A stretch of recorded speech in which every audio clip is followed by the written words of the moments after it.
episode 3 3. Oh, yeah, that's 4. It's 3. Uh, of Stuck Between a Rock and a Bald Spot.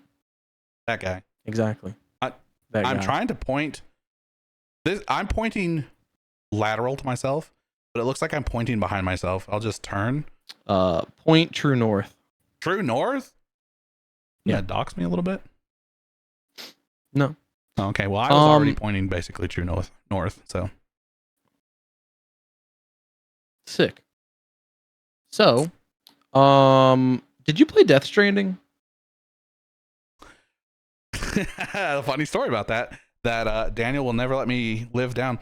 I thought I played that game for like 40 hours at least. Mm-hmm.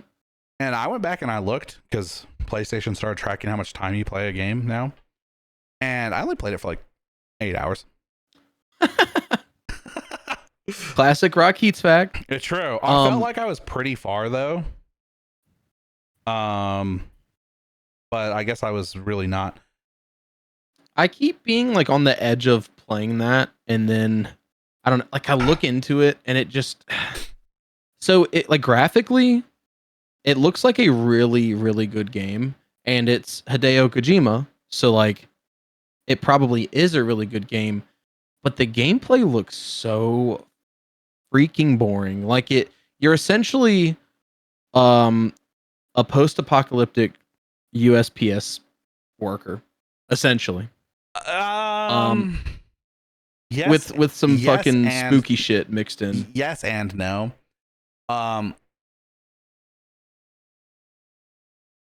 Think of it as The Last of Us, but you're playing the parts they cut where they were traveling between states. Sick. Sounds boring. So I thought I had played 40 hours of that game because the first 5 hours is just cutscenes. There's no shot. It's They pulled a Metal Gear Solid 4. Dude, oh man, so many cutscenes. Like there's some gameplay, but it's like cutscene, and you're sitting there, and honestly, you don't think those cutscenes are that long. You're like, oh, it's like a 10-minute cutscene. It's like an hour and 10 minutes actually. Hideo should just direct movies, since that is evidently what he fucking wants to do deep down. Yeah, he's just in denial. Well, movies are not long enough. He should do like television or something. Movies are not long enough for what his vision is, because I mean, even like the Metal Gear games, when you blow through them, are still like 10 hours at least at the minimum of just cutscenes. That's not including any gameplay. So like, I don't know. Dude, it felt like I played that game across like 2 weeks. And I thought I played it so much, but it was literally like 8 hours. Yeah, because you would just sit there. I would sit there and just watch a cutscene, and I'd be so enervated by the end of it that I would just like do like the next little part, and the next cutscene would start, and I would just fucking I would just be like, all right, this is a good place to stop. Apparently it opens up after that, after you like make it through the slog of all the cutscenes. And the basis of the game is you're going on across the country on foot. Yeah, on foot. And you have to take each step with your controller. More or less. There's like a balancing mechanic thing where you've got a bunch of shit on your back and you have to like you can eventually get vehicles though, or some other traversal methods. Yeah. Yes, but the vehicles only work on like roads, and roads only happen if you've been, so like say you're going to a new point, you're going from point B to point C, right? And you've already been from A to B. You can use vehicles between A and B, but you can't use them between C and B because you haven't been to C yet. Okay. Which is, yeah, because there's that like map building thing where like other real players are like building stuff, and you get access to it once you've been there once or something like that, right? Yeah. Okay. Yeah, see, that's such a cool vision. So are the servers anyways, still up for that? That's an interesting question. Probably. One of my favorite movie studios, A24, they are actually producing a movie for Death Stranding. Michael Sarnowski who was the director of A Quiet Place Day One and Pig. I haven't seen any of those. He is going to be directing it. And fun fact about him, Pig was actually his feature film debut. So he has not been a director for too long. Pig was Nicolas Cage, and that just came out like pretty recently. Okay, I remember that one. Yeah, I actually haven't seen that, and if I remember correctly, that's also A24. Oh yeah. I'm fairly certain. Get your popcorn. Yeah, 2021 is when that came out. Yeah, that's not too long ago. No. So sorry, it was actually Neon, and Neon and A24 are pretty like they're like the top two movie studios right now for like kind of indie, kind of like very artistic movies. A24 sick. Love them. I have trauma when I hear indie artistic movies because all I can think is just like Cloverfield. That movie, like when it released though, that movie was pretty artistic. And acoustic. Another acoustic artistic movie that came out recently was that Civil War movie.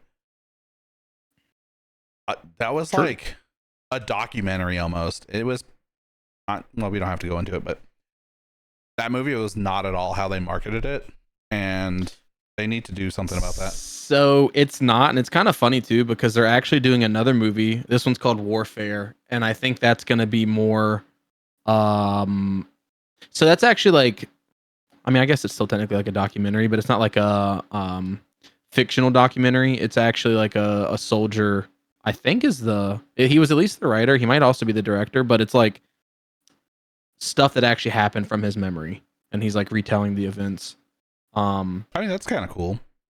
Yeah, it does seem kind of cool.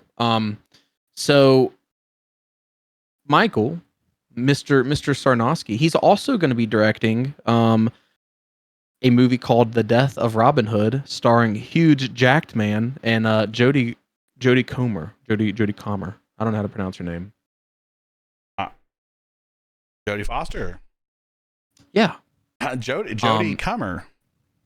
Yeah, Hugh Jackman, he's I mean, I've really only ever seen him in like The Greatest Showman and then obviously like X-Men, but he's a solid actor, honestly. So he started in theater, so like all those theater people usually are top tier A-list actors. Because I mean, they can be. He's like kind of old though, so is it an action movie or what is it? I actually don't know. I don't think much is known about it at the moment. Because it would be nice to see him in not just like a straight up action role, because he's done Wolverine for so long. For like 50 years now, yeah. Yeah, 50. The Greatest Showman wasn't action. He was in The Prestige, wasn't he? I don't remember. Was he? I think so. But he's yeah, I mean obviously he's like more known for he was in The Prestige. Yeah, he was. He's more known for like action just because of like his role as Wolverine, and he always gets so fucking jacked for it. I mean, Wolverine's kind of jacked and short. True, he's way too tall to be playing that role, but he nailed it. Other than being too tall, yeah. I feel like whoever ends up replacing him when they do bring X-Men live action again, they have huge ass shoes to fill. So I hope they do well, and I hope they don't get berated for trying to do like their own spin on it, which it's the internet. As long as it's not like Chris Pratt or Tom Holland, I think it will be all right. Which they're both already in the MCU, so if it's going to be MCU related, I think we'll be okay. True. So still speaking of movies, Robert Pattinson is being eyeballed to play the antagonist in Dune Messiah. So I didn't read the books. So I don't actually know who this character is. Me neither. But their name is Saitale. Have you seen any of the movies? No. I saw like not the original one. That one The doesn't first one, not the original, but the first one, just Dune, that came out in 2018. No, it was a little newer than that, maybe. That sounds about right, I think, roughly. I saw that one, sort of. I watched it. Damn, that was 2021. Holy shit. Yeah, I was gonna say I watched it in a Discord, on a Discord stream with some friends, and we got like, I don't know, an hour and 40 minutes into it, and I was just like, do you guys know what's going on? And they're like, no, I have no idea what's even happening. So I couldn't even tell you anything. I don't remember anything. There was like a lady with like a sword or something. It might not have been a sword. I couldn't really tell what she was holding, but she was like the queen lady or whatever. There's a couple of swords, believe it or not. And she was like doing whatever she was doing. I don't know. Like I was so lost the whole time that like I'm pretty sure I missed dialogue and I missed like important things. And the stream was like 128p, so like I couldn't even see details really at all. So yeah, that's a bad way to watch movies. I originally watched the first Avengers movie on a completely legal website that I was not illegally streaming it from. It was completely legal, and the quality was like, honestly, it had to have been like 105i. It was so bad, dude. yeah, so that was the that's one of those things I have a memory of. I got in trouble in 5th grade. This is how old I am. That's when the first Harry Potter came out on film. Was in 1st grade. Damn. And everyone at the school got a field trip to go see it, right? What? That's kind of cool. Yeah, but I was suspended because the bully kid was he was bullying the fucking kid that gets bullied in our class. And he like God, this is gonna show how old I am. So he had like the kid that gets bullied, we're gonna call him Roger. Roger had a Beanie Baby from McDonald's, right? Yeah. And he was playing with it or whatever, and the bully walks over to him and he like takes it from him, and he's like way taller and he's like holding it over his head. But the funniest part about this is Roger ends up growing up to be a football player, and he's like a star lineman for the fucking team that he played for in high school. That's funny. But in 5th grade, bully is holding the little Beanie Baby up, and he can't get it, you know, like classic bully shit, right? And yeah. I fucking went over and I was like, yo, fucking give that shit back to him. And the bully was just like, the fuck are you gonna do? And I was just like, just give him this fucking toy back, dog. Like, you're being a fucking dick.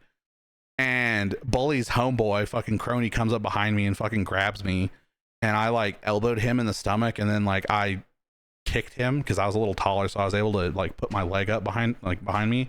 And I kicked him in like the nuts, and he fucking let go of me. And then the fucking PE teacher, who was supposed to be supervising all of this, only saw me kick that kid. Classic. Yeah. So I was in school suspended when everyone got to go see Harry Potter. Yeah. That sucks. But my get for being a good guy. I know, dude. My teacher knew what had happened because she sat me down and she's like, "What the fuck? That's so out of character for you. Like, what happened? Just tell me what happened." And I told her. And so while they were all on the field trip, she brought in the fucking TV on the wheels, right? And she put on Harry Potter, but it was fucking some stolen, like someone recorded the film like on a camera, and like that's how they copied it, right? And so like at some point, I wonder how she got her hands on that. Dude, I know, because it was like a week after the film came out. Oh, and anyways, some dude stands up in the fucking movie theater and like walks across, and that's just like in the recording. Yeah. Dude. I saw what was it? Superman Returns, the Brandon Roth, I think Ruth, the Brandon Ruth one. I saw that originally the same way. Same shit happened. At some point, like at the bottom of the screen, you see like a black silhouette just like slowly like pan off. It's so funny. Oh, dude. So speaking of Pattinson, so he is obviously going to be in the Batman sequel if it gets made. There's lots of rumors going on with that right now. They set it up pretty well. It's not looking good for us though. they set it up pretty well for a sequel, and I think it was like the best performing DC film in like a decade. Yeah, I'm sure it was, especially after like, Justice League and Batman v Superman, like that whole triage of shit movies. So Batman, the first Pattinson Batman movie, directed by Christopher Reeves, came out in 2022, and when the sequel to that was announced, it was already announced several years down the line. If I remember correctly, it was originally announced for 2025, I think. So we should have been getting it this year. And they just pushed it back for like the second or third time. So like right now, it is estimated to be coming out in 2027. Which is sad. So I have a question. Do the LA fires have anything to do with that, you think? So they might have originally had something to do with that, as did the writer's strike, but I don't even think they have the script fully written yet. Dude, imagine he had it fully written and then he lost it in the fires and he has to like try to repen it from memory. That would suck. So I don't think it's anything like that. So there's rumors though, that I almost said Christopher Reeves, holy shit, that Matt Reeves is in bad health. Christopher Reeves, to be fair, is also in bad health. But Matt Reeves, the director, is allegedly in bad health. You said Chris Reeves earlier, and I was going to stop you, but no. Matt Reeves is in bad health, allegedly. So I think it's and so that's Reeve. That's the reason for the delay. Allegedly, I don't know. That hasn't been confirmed. But it's like delay after delay after delay after delay. And it really sucks because the Batman was such a good movie. I was really skeptical because I loved Nolan's movies of the Dark Knight trilogy like so much. I've seen each. Dude. So The Dark Knight Returns or Rises. I saw both of those like probably 7 times each. Batman Begins I've only ever watched like 3 times because I did not care for that one as much. So I've seen Batman Begins twice, I think. I've seen The Dark Knight like 5 or 6 times, which is more than I normally watch a film. And I've seen The Dark Knight Rises like twice because I honestly, it's so long. Like it's not a bad film. Well, yeah, but it's not a bad film, but it's just like so long, and it's not, in my opinion, it's not as good as Dark Knight. Yeah. The other thing though is like those movies are really good, but I feel like the more movies I see that are really good, those movies are not great. So that's exactly where I was going with that. Like originally, like when they first came out, I was like, dude, this is peak superhero cinema. Like I'll never see a Batman movie as good as these. And then the Batman came out with Pattinson, and it honestly way outdid the Dark Knight trilogy. It's one of those things that like I think until then Batman was kind of goofy.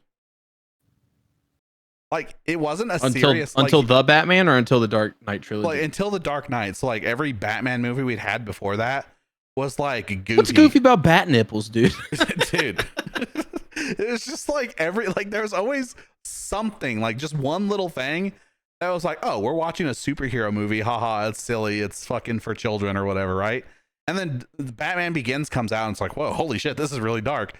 And then Dark Knight comes out and it's like, god damn, this is crazy. You can't be doing this on TV. Like, this is insane.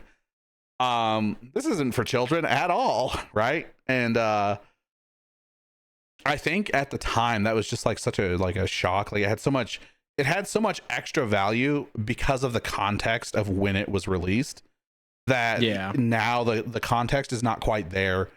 So it doesn't have like the same impact. That's my take on it anyway. Yeah, I agree with you. And who knows, maybe, by the end of our lifetime or like the next set of Batman movies, maybe they'll even outdo Matt Reeves. Yeah, maybe. movies. If we ever get more than the one, I don't know. I'm gonna be really upset about that because Pattinson really did a good job. Something else those movies, or like Batman movies, didn't really do until his was show like the edgy kind of gothic version of Bruce. So like obviously he's a billionaire playboy. Right. And he starts like leaning into that. But like before that, you know, he was, and there's obviously like been like several different like iterations. So like not every iteration pens him this way, but like his parents died. He was raised an orphan and he's rich. Obviously, like he dresses up in like a black outfit and goes and beats the hell out of people. He's a little edgy, honestly. And until the Batman, he was never really like portrayed that way. And so I really like that it's a new take on him. And in the sequel, or even if we do get it, or even like the third movie, I wouldn't mind if they ended up moving him towards being like the billionaire playboy, like, you know, more suave, less edgy and sceney. Well, he's like edgy and sceney, but he's also like dealing with like trauma or something. He's like, yeah, he's like afraid. Like he's just like, he's not sure that, like, he's still like half Bruce Wayne, half the Batman. Whereas like, you know, Christian Bale's Batman is, I am Batman, right? Like Bruce Wayne. Yeah. Bruce Wayne is like an afterthought. Yeah. Like, so like, I mean, we're like at the origin of his Batman. Like he just started basically. Exactly. And so seeing, I mean, his Batman probably won't change much because Batman's got so many rules that he holds himself to. But his, I want to see his Bruce Wayne mature, you know, and change, because he's definitely got some character development that could happen.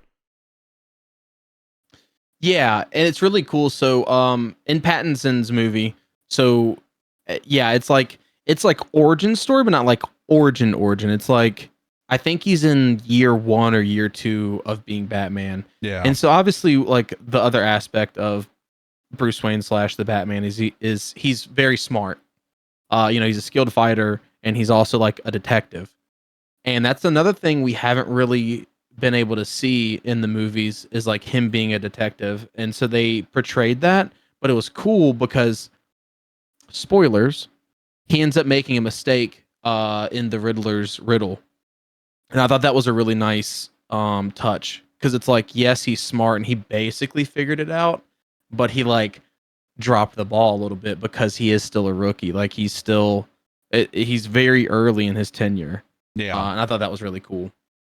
Yeah, exactly. I mean, I'm trying to think. There's not really like Christian Bale's Batman doesn't have like any detective work. The best you would get is, where is she? That's the best we get, dude. Like, and then he gets it wrong or whatever. So like, Yeah, I don't know. It's kind of, that's a good take, I think. it's a great take. Yeah, and then like in the older movies, I don't think they really portrayed him. It's been so long since I've seen those, so I could be wrong about this, but I'm fairly certain they do not portray him as being like a detective. It's like purely like a sprinkle of Bruce Wayne, but mostly you know, acrobats in the suit. Yeah, I think so. Big Batman fan I am, though. The fan of Big Batman. Exactly. Batfleck is his favorite Batman, actually. Exactly. The Batman we never got. Or wanted or needed. I thought he did okay. Like in what we saw. So I could write a fucking novel on like things Batman v Superman got wrong. Chief among them, they adapted a story called The Dark Knight Returns, which is why I fucking slipped up and accidentally said Returns earlier. So in that, Batman's like retired and he ends up coming back, which is where the Returns comes in. And like Superman's basically like a puppet for the government. Hell and so he comes back, and he did so it's split into two separate things. Like one of the things, he's like dealing with this new group of bad guys called the mutants, And so like he beats the hell out of them. The Joker sees that Batman's back and he's been like catatonic. And so he comes back and Bruce has to kill the Joker. And so that was kind of sick. And so then they bring in Superman to deal with him. And evidently Superman had like dispatched all the superheroes. So like that's why he was like the puppet for them, is he was just like doing their dirty work or whatever. And so Batman creates a suit for it to fight him, and it's like pretty identical to the suit that they created for Batfleck's Batman. Yeah, dude. And It's so the, what do they call it? The Hulk Killer, Hulk Smasher, Hulkbuster. Hulkbuster. Thank you. So he ends up so that was like the design is like almost like 1-for-1, and his outfit is like 1-for-1 from that Batman as well. It's like a very big, thicker bat on his chest, and Batman himself was just a fucking big, thick boy. Yeah. He's like older, so I think it's like partial weight as well, but he's also just like beefier and more muscular. He's been hitting the gym, huh? Been hitting the fucking whoppers. It's probably one of those things that like he retired, but he didn't want to lose his edge, so he started lifting weights or something instead, because he's not doing his actual. I would assume this is why anyway. He's not doing his actual like crime fighting, which would normally have kept him like in shape. And you build a lot more muscle lifting weights than you do using your muscles to do things like acrobatics and fighting. Yeah, exactly. So it's all muscle mass. He's not as lean anymore. Yeah, probably. I don't think they ever say it, but so they actually made an animated movie off of it, and that's good. The comic's good. I highly recommend it. But anyways, I got upset because they like partially adapted that story, but twisted too much, and it was just a mess. Batman v Superman, like it was an okay film, but it sucked for what it could have been. I just feel like from Man of Steel, we have Man of Steel, and then it's like the next movie is Superman's evil now. Huh? Yeah, it was a super weird jump. What do you mean Superman's evil now? We don't have. Oh, by the way, not only is Superman evil, but here's Batman that we've never seen before here to stop him. Like, huh? Like, dude. Yeah, and Batman's been lurking in the shadows, and he's super upset because guess what? You didn't know this when the movie came out, but it turns out one of the towers they broke when fighting, when General Zod, when Zod and Superman are fighting, they break one of Bruce Wayne's towers and Bruce Wayne's kill some people. Man, you broke my tower, you killed my people, I'm break your face. Dude, I don't. Oh, what's that? Our mom's names is Martha. Wow, I'm not mad at you anymore. Yeah, I don't know. It was not so stupid, dude. It's not great. I'm not gonna lie. I haven't seen the is it Snyder? Yeah, I haven't seen the Snyder. I haven't seen the non-Snyder cut, but I've seen clips of it, and I'm glad that his Justice League was made finally, but it also like doesn't make sense. One of the things that doesn't make the sense to me the most is the whole like dystopian, like post-apocalyptic future Gotham that Batman's fucking dreaming about all the time. Yeah. Like the whole movie could have been the same just without that. It would have been the same movie. And I don't know. Then they had to have something to scare Batman into starting the Justice League. Yeah, dude. And then there's the whole Ezra Miller shit and that dude being a creep or whatever. But like, I didn't really care for him as the Flash. I really like the Flash. The Flash is one of my favorite DC heroes. And I know Ezra Miller's supposed to be like young and like just getting started, right? But like, I don't know. Also, which fucking Flash is he? Is he Walt or fucking Barry? He's Barry. Okay. I'm fairly certain. Yeah, he's not Wally West. Yeah, Wally West, that's what it is. I said Walt, but I meant Wally. Yeah, Walter.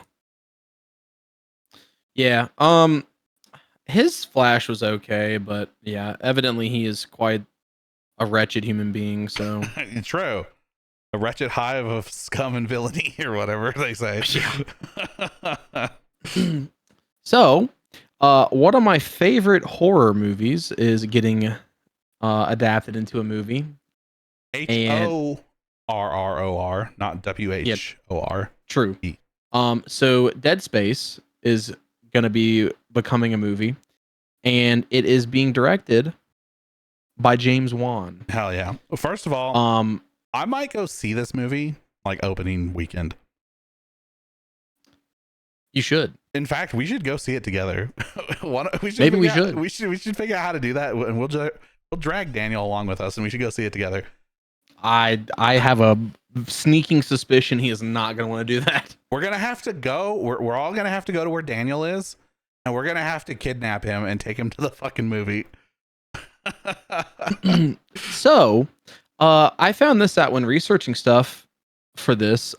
James Wan actually directed the trailer for Dead Space, the first game in 2008, which is really cool. I didn't watch the trailer.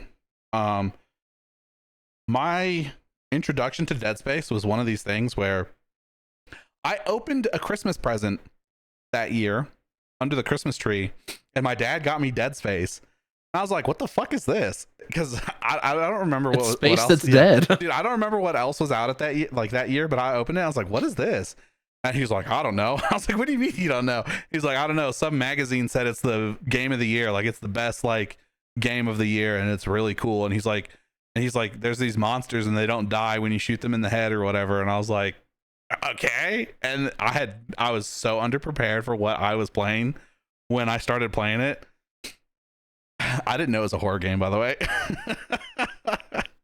Yeah. I mean, dead is in the name. I don't. It could go either way. It could have just been like just a sci-fi movie, or game. I mean, but dude, very few games have had as good of an atmosphere to this day. That game came out in 2008. To this day, few games have been able to match the atmosphere of that game. It's if you have not played it, I highly recommend it. They remastered it. What's the dude's name? Isaac Clarke? They remastered it last year. Yeah, exactly. Yeah. That dude, turns out they made lots of games of the people from Fortnite. Well, lots of movies too. I don't know if you know this, but they just recently put him in Fortnite as a paid pack. He might have been in the game previously, but right now you can buy him in the shop for real money. Not V-Bucks, real money. Yeah. Oh, what the? Oh, that's weird. Yeah. Why? I don't know. They have like 10 packs. Like every time a new season comes out, they like shift them, but it's like a bunch of different packs. Some have V-Bucks in them and some don't, but it'll be like a bunch of different microtransaction values. Huh. Like there's like a $5, $10, $20, $30, $40.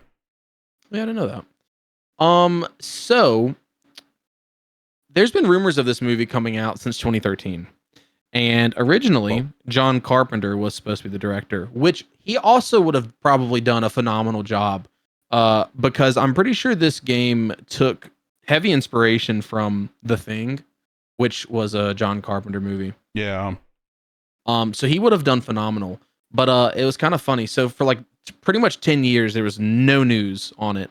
So around 2023, Carpenter actually came out and announced that he was not directing it, and that James Wan was going to be directing it. James Wan has an interesting catalog. He does. Very, dude.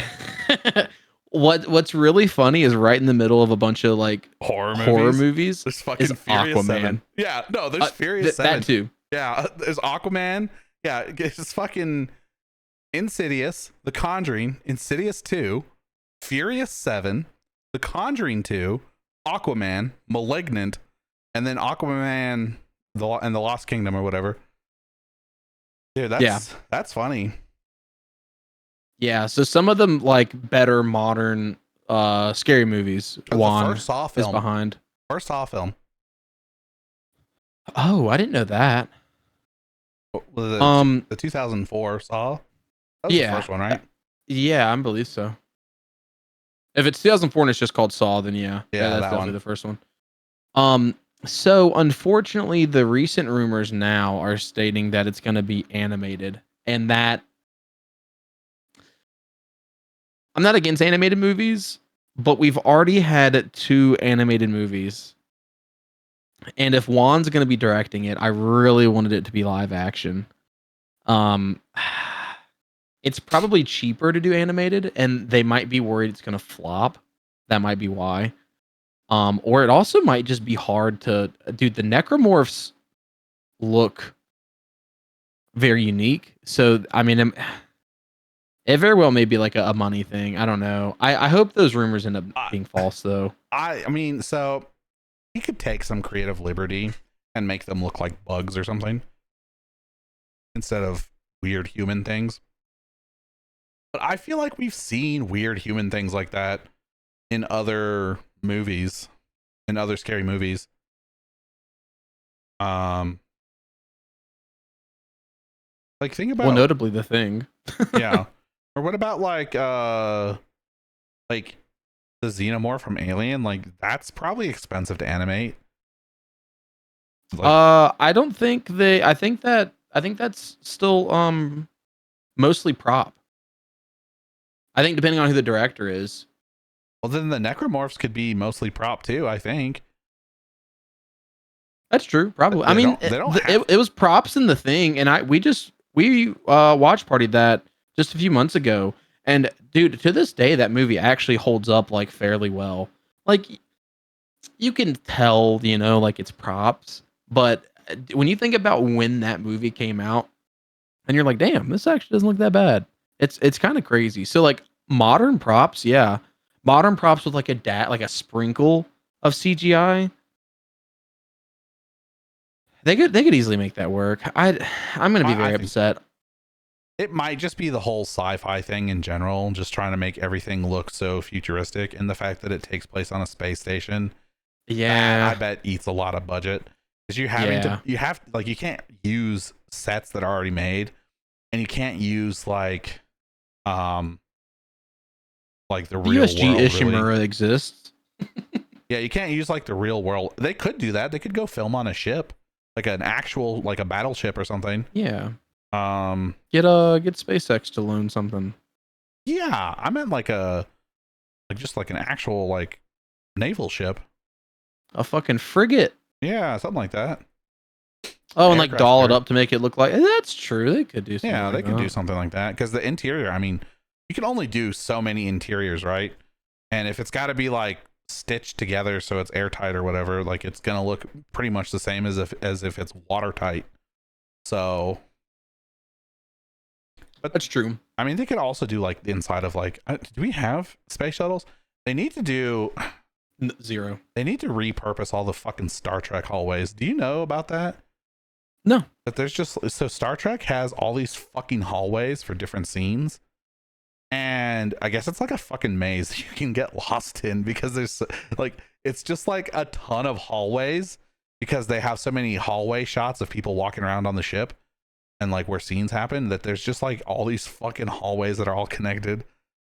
And those sets still exist? They didn't dismantle them? No, I'm pretty sure they just like keep them because I mean maybe they've dismantled them since, but when they were making Star Trek all the time, they just had them like there. Oh yeah, okay. That makes sense. Because they were they recently did films.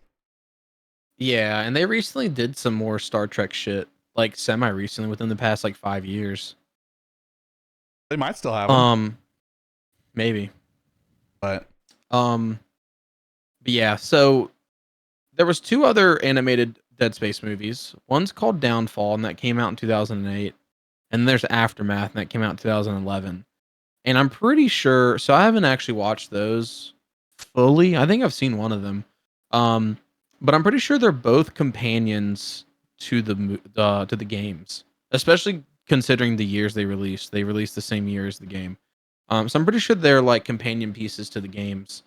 So, and like obviously this game would most likely be just an adaptation of the first game. Make that shit live action. Come on, James. Did you know there was a Dead Space film that came out in 1991?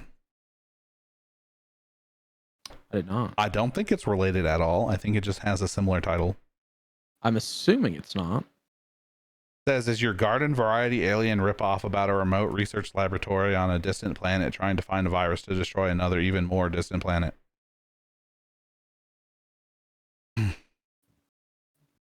So yeah, it sounds different, but I mean, yeah, it's space Oh, shit. So you can always draw parallels to a degree. well, so keep in mind that the original Dead Space, they were miners. Uh, Like and they, underage people. yes, they were those who go into the mines, and they found an artifact, which is what makes the aliens or whatever. Which we're gonna get into spoiler territory a little bit here. Uh, maybe the fucking aliens don't exist at all, and Isaac is fucking tripping his ass off the entire time. Cuckoo crazy. Yeah. Yeah, so he might just be hallucinating all the events that happen, and they're just trying to stop him, but he's just like going on a murdering spree. But he thinks he's killing aliens, which makes the whole part where he kills all those babies a lot worse. If he walked into like the fucking room where all it's like the fucking NICU Dude. or whatever, and there's all the babies in there that are just being born and stuff, and he's just going around stomping on them. Yeah, it makes that part way worse. That would be a great twist to that, dude. Could you imagine? Yeah.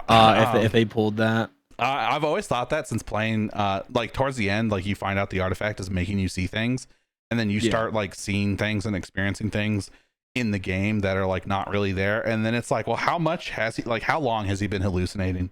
When did it start? Because he's wearing a mining rig from the begining, so like if he was part of the team that unearthed the artifact, maybe that's when he started hallucinating.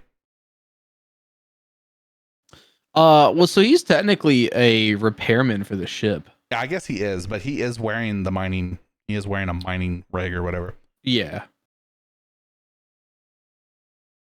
Very, very interesting. I really wish they would have remade the second game.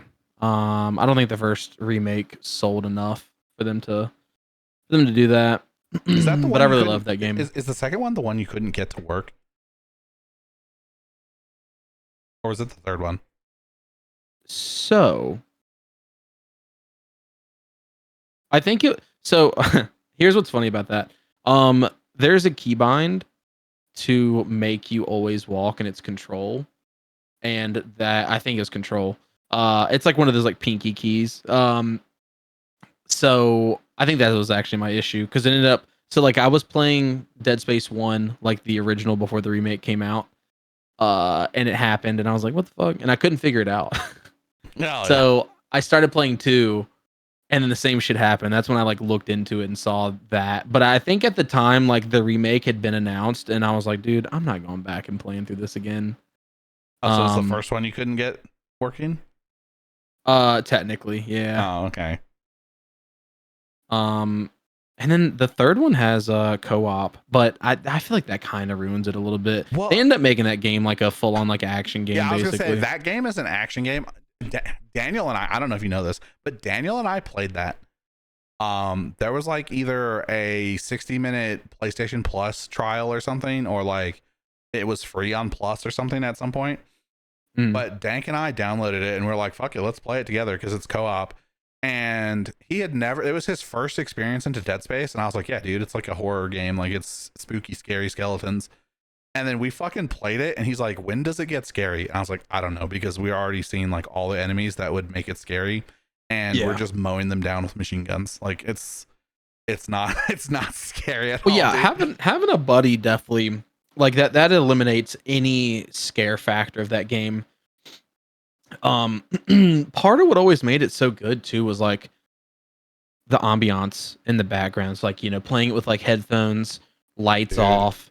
So I think it's in the second one. I know it might happen in the first one too. Once you start getting closer to the marker and you start going like more and more insane, you hear whispers all the time.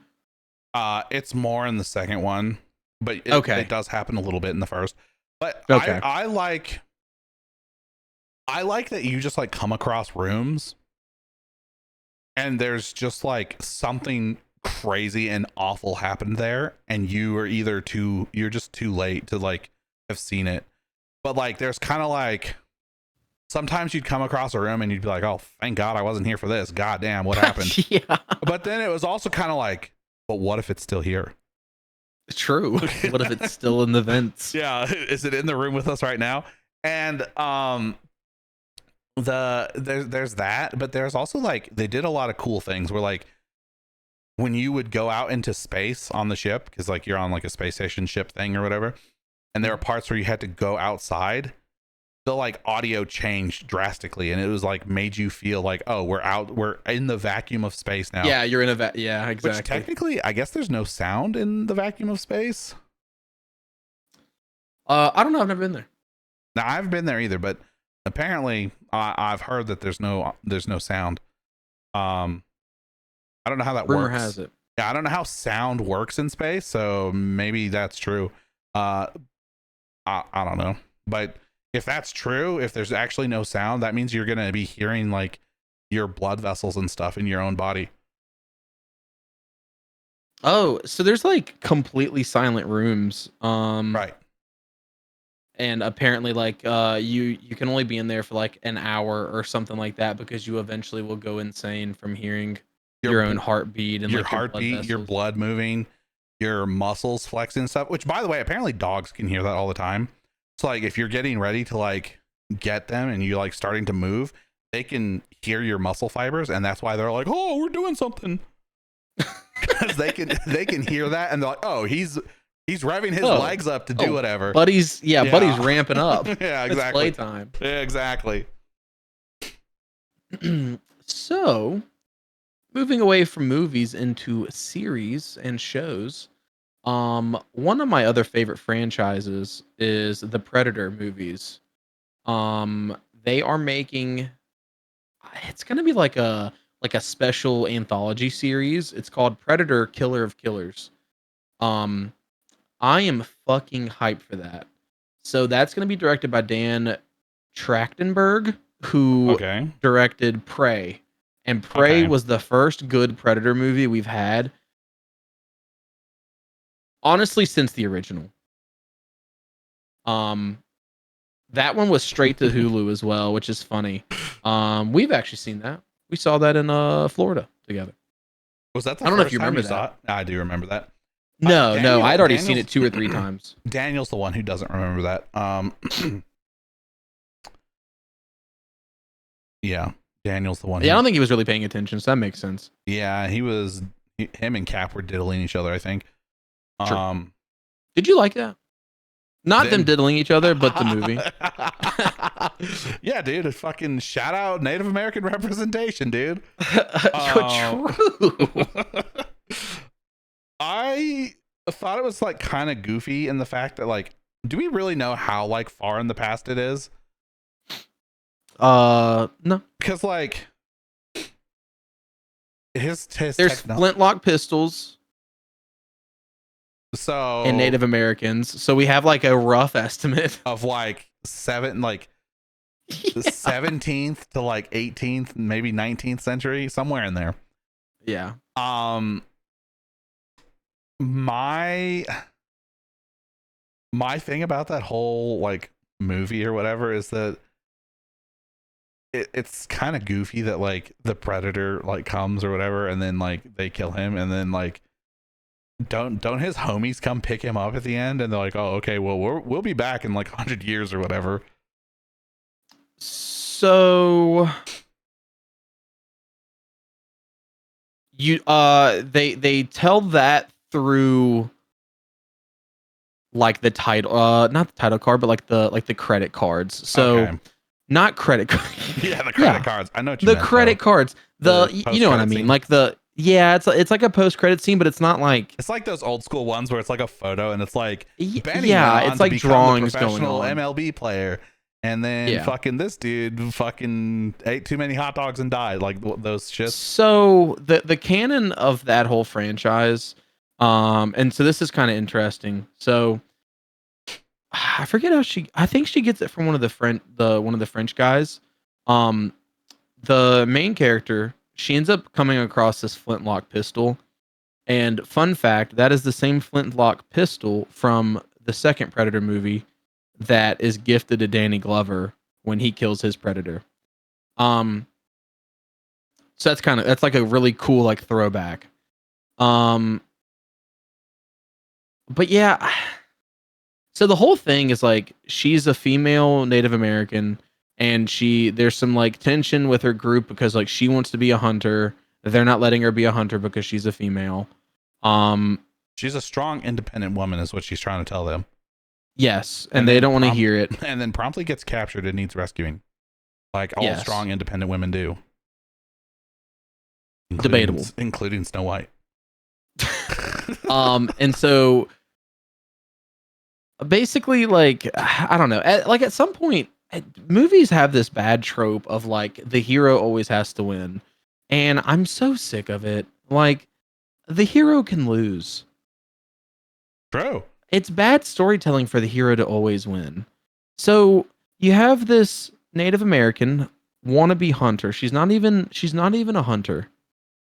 She wants to be a hunter. I think she has like minor skills developed in hunting. But it like the movie sets up her not being as good as her brother. And her brother puts up a good fight, but spoilers, he dies. And so she like goes on this vendetta to kill the predator. And so this predator is, they stated, or like somehow it's known that he's like a beginner, essentially, a novice. Essentially ends up being like novice versus novice. Yeah. But his whole race is built upon finding prey to fight and take trophies and kill. So it's like, I guess if you're gonna make the argument that a Native American novice hunter could kill a predator, I guess that being the predator she can kill makes sense.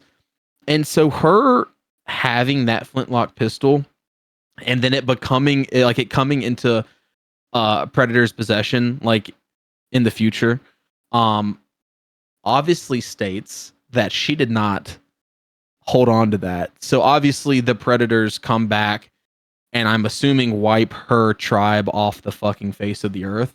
Probably. And take that flintlock as a trophy. Yeah, dude. She was a strong, independent woman until Predator said, fuck you.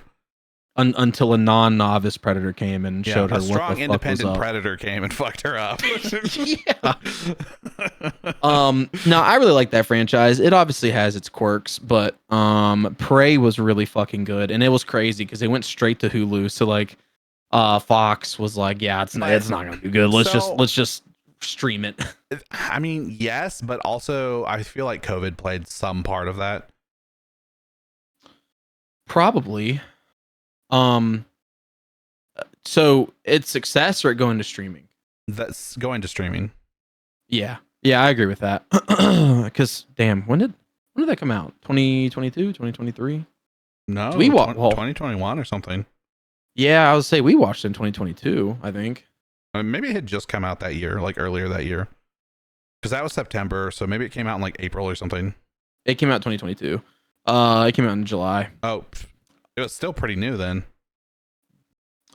Evidently, which is kind of crazy because I thought it had been out for like a year. Anyways, it got glowing reviews. Right now it's sitting at 94% on Rotten Tomatoes and a 71 on Metacritic. It is very good. You said 71? 71 on Metacritic and 94 on Rotten Tomatoes, yeah. And it's at a 7.1 on IMDb. So yeah, that's pretty good. For reference, the original movie, which a lot of people say is the best in the franchise, is at an 80 on Rotten Tomatoes, a 47 on Metacritic, so both of those numbers are lower. It is at a 7.8 on IMDb, which is 0.7 higher. I think the issue with the original one is I don't think it didn't age very well. It's got like Arnold being like, you know, you do the job. Yeah. And I mean, it's fine, but it's like, do it now. It's also like, what's the word? It's like super Hollywood, right? Like the cost, like everything about it is just like no one dresses like this. Like these don't look like military guys. These look like actors pretending to be military guys or something. Which, if you're Tropic Thunder, works out great, but they were not Tropic Thunder. They were Predator. True. I think the film itself is pretty good. Like the whole like invisibility like shit and the fucking like thermal vision and like the predator hunting them or whatever and like finding blood and like tracks and shit. Yeah. Like I think all of that makes it like really good and it's like pretty suspenseful, but like I just don't think it aged very well. I agree with that. The second one was even worse. I haven't So seen the first one, the first one does better because it's in the jungle. Right. And you have to like think of it like okay, this is like roughly around like Vietnam era, like slightly abridged from Vietnam. Yeah. The second one came out in the 90s, and I think it's supposed to be like modern day New York, but Ugh. like modern day of like for the time. And Shout so out to that one nerds. sticks out a lot worse. Um, there was a sequel called Predators that came out in 2010. I actually liked that one, but that Yeah. one did not get reviewed well across the board. Oh, don't forget Predator versus Alien. Alien versus Predator. Yeah, true. I don't count those. They're not canon. They fucking sucked too. I actually like really did not like those. Damn. I like the first Predator. I like Predators, and then Prey was good. There's one called The Predator, and it sucked. So one of the actors in the first Predator, Shane Black, he ends up being the director of The Predator, and dude, all right. So I'm not gonna get into it too much, but one of the one. So like I mentioned earlier, the Predator, like the whole thing, like the race is built upon finding elite species to hunt and fight, and obviously their goal is to kill it and take the trophy. This movie makes it that autism is the advanced trait to have. And so there's a kid in it that has autism, and the Predator is viewing him as like the elite hunter. And it Oh, dude, this guy sees colors and has to arrange them in a special order. I better kill him first. it it obviously plays out about how you would expect. It's a very silly trope. I get what he was trying to do. He was trying to, throw his own little spin in it and make it interesting. It just did not pan out well at all.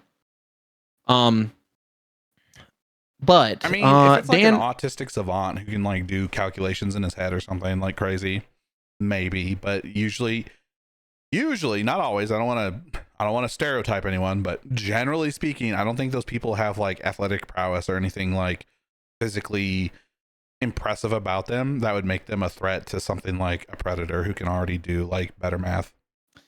yeah, when like the whole species is built upon like fighting, yeah, the whole savant thing, it's like I don't know. The movie was bad.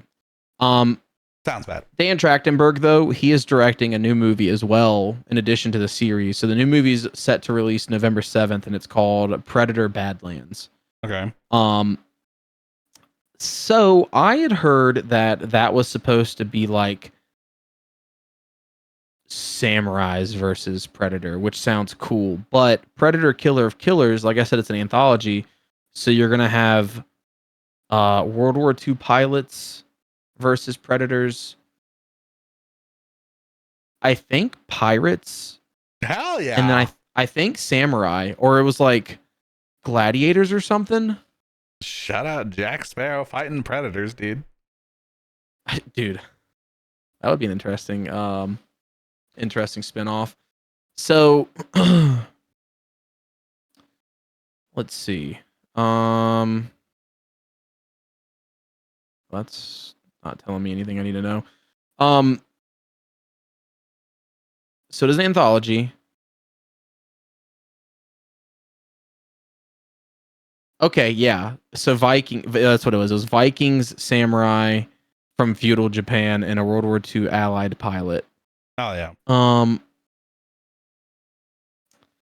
So I'm wondering if Badlands is not gonna be like samurais versus the Predator.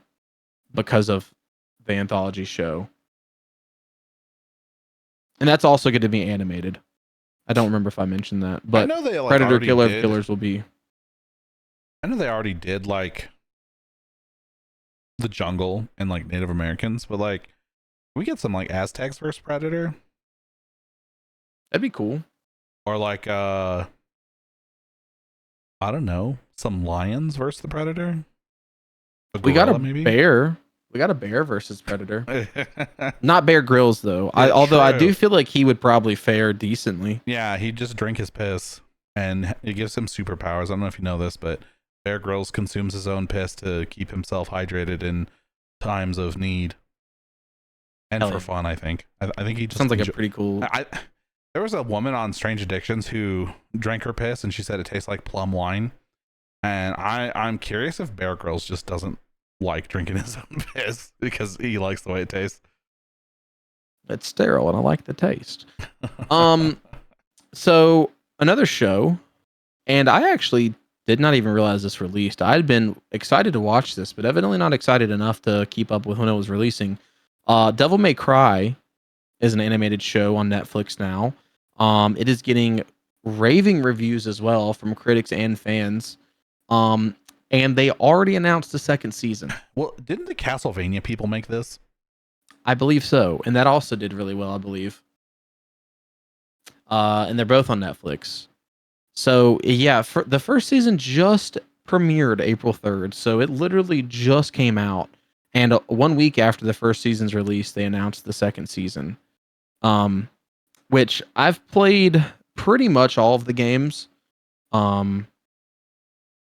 Big fan of them. Like I grew up, like my cousin. I remember my cousin would be playing like Devil May Cry 1 and 2, and I always thought those games looked so cool. But I was like too young to like really understand how to play it well. So You just button mash. what'd you say? You just button mash, brother. Yeah, but there's some more inner workings than just that. Like there's boss fights and shit like that, and like minor puzzles. True. And I was very young. Like I was like 6 or 7 when he was playing those, roughly. So I played DMC and I played through 5, but I think those might actually be the only 2 I've ever played through to completion. DMC was really interesting. It was supposed to be like a reimagining. Yeah. And it was very edgy. The music was really good, but like other than that, it was pretty bad. But it was cool to have like a new DMC, or to have like a new Devil May Cry. But then Devil May Cry 5 came out, and that was like back to being like a sequel to like 4, obviously.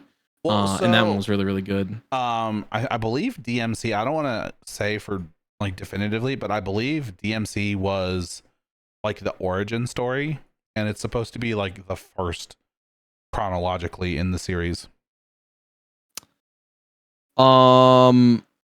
Like it's like a prequel to the first game or whatever.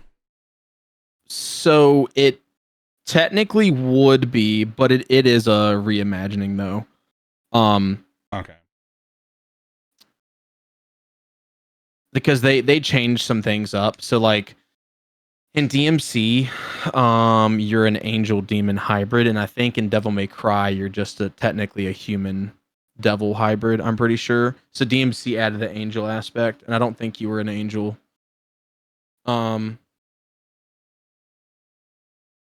Maybe, I don't know. It's been so long since I played the first one.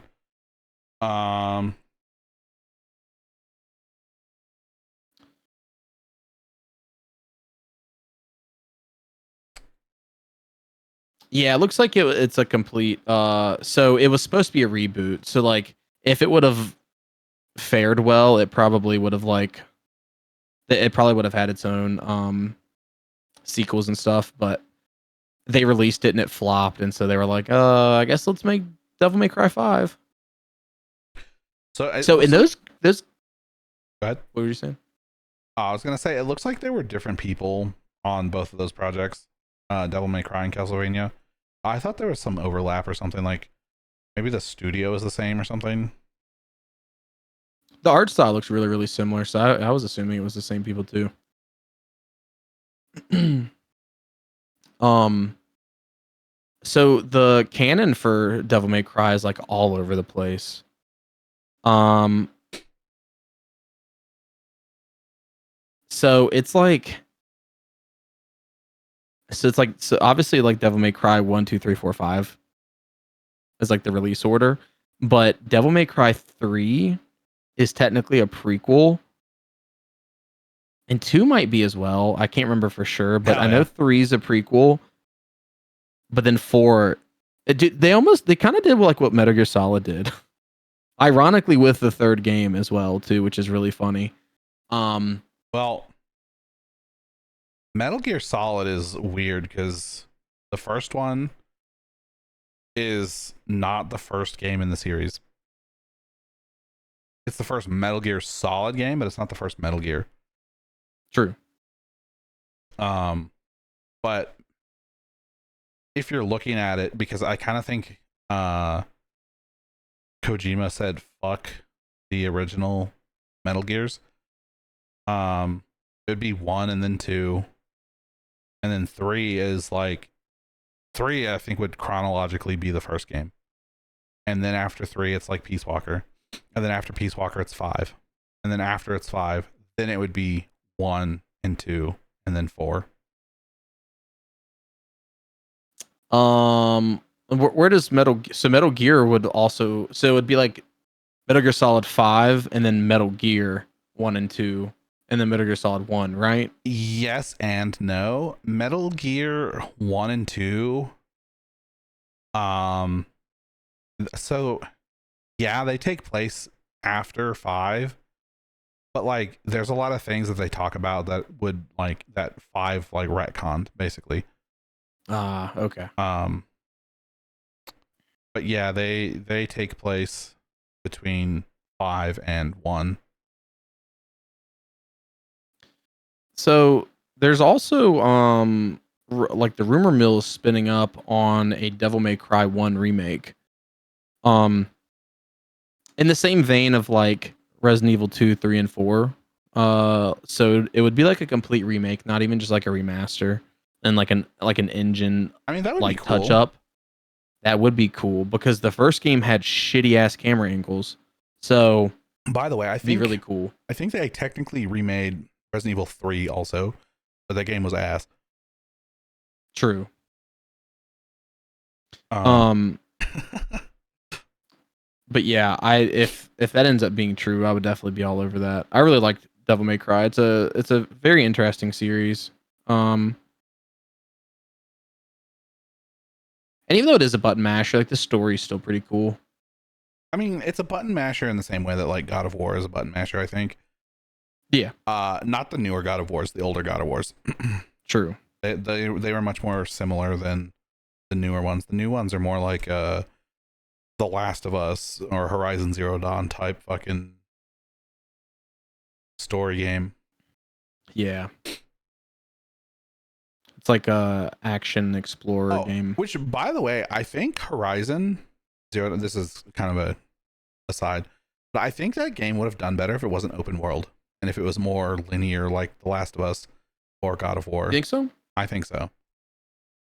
Like it Maybe. could have had bigger environments because there's giant dinosaur robots or whatever, but like I think it's like really open world, and like you can kind of just go wherever you want whenever you want once you have access to it.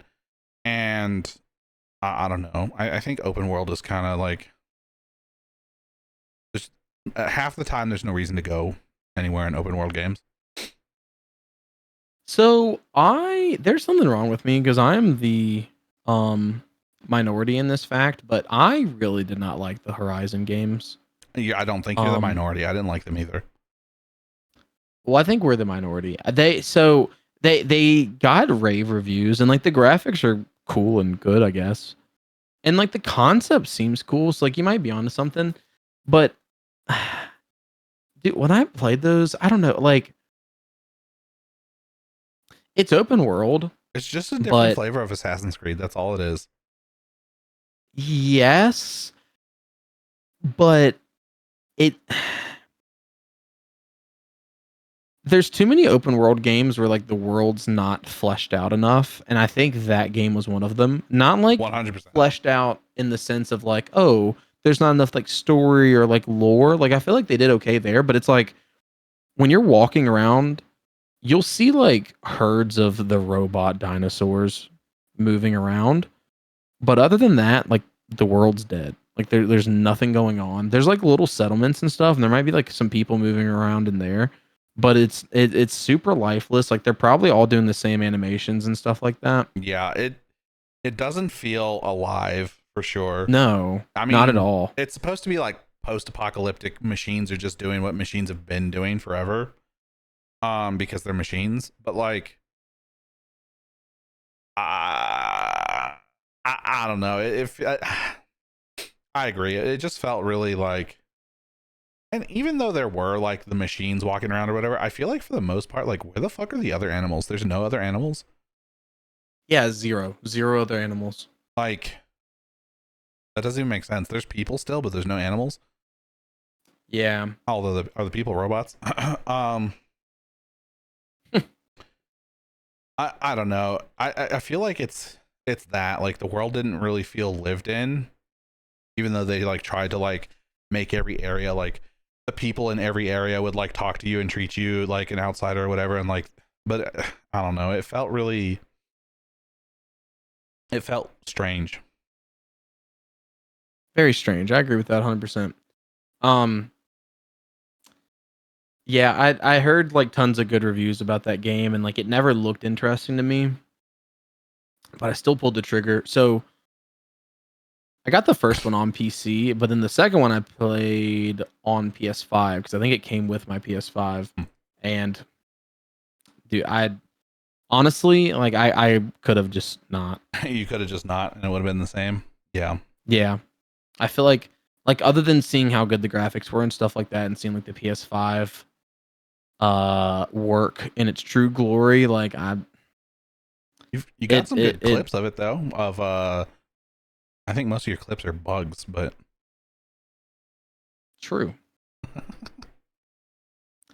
True. That actually kind of ends up being like a good chunk of what my clips are. Like I'll come across a bug in a really funny manner. It'd be like that sometimes. you know what else is funny? Stunts What? getting recognized. Yeah. Dude, this really blew my mind. That's why I wanted to talk about it.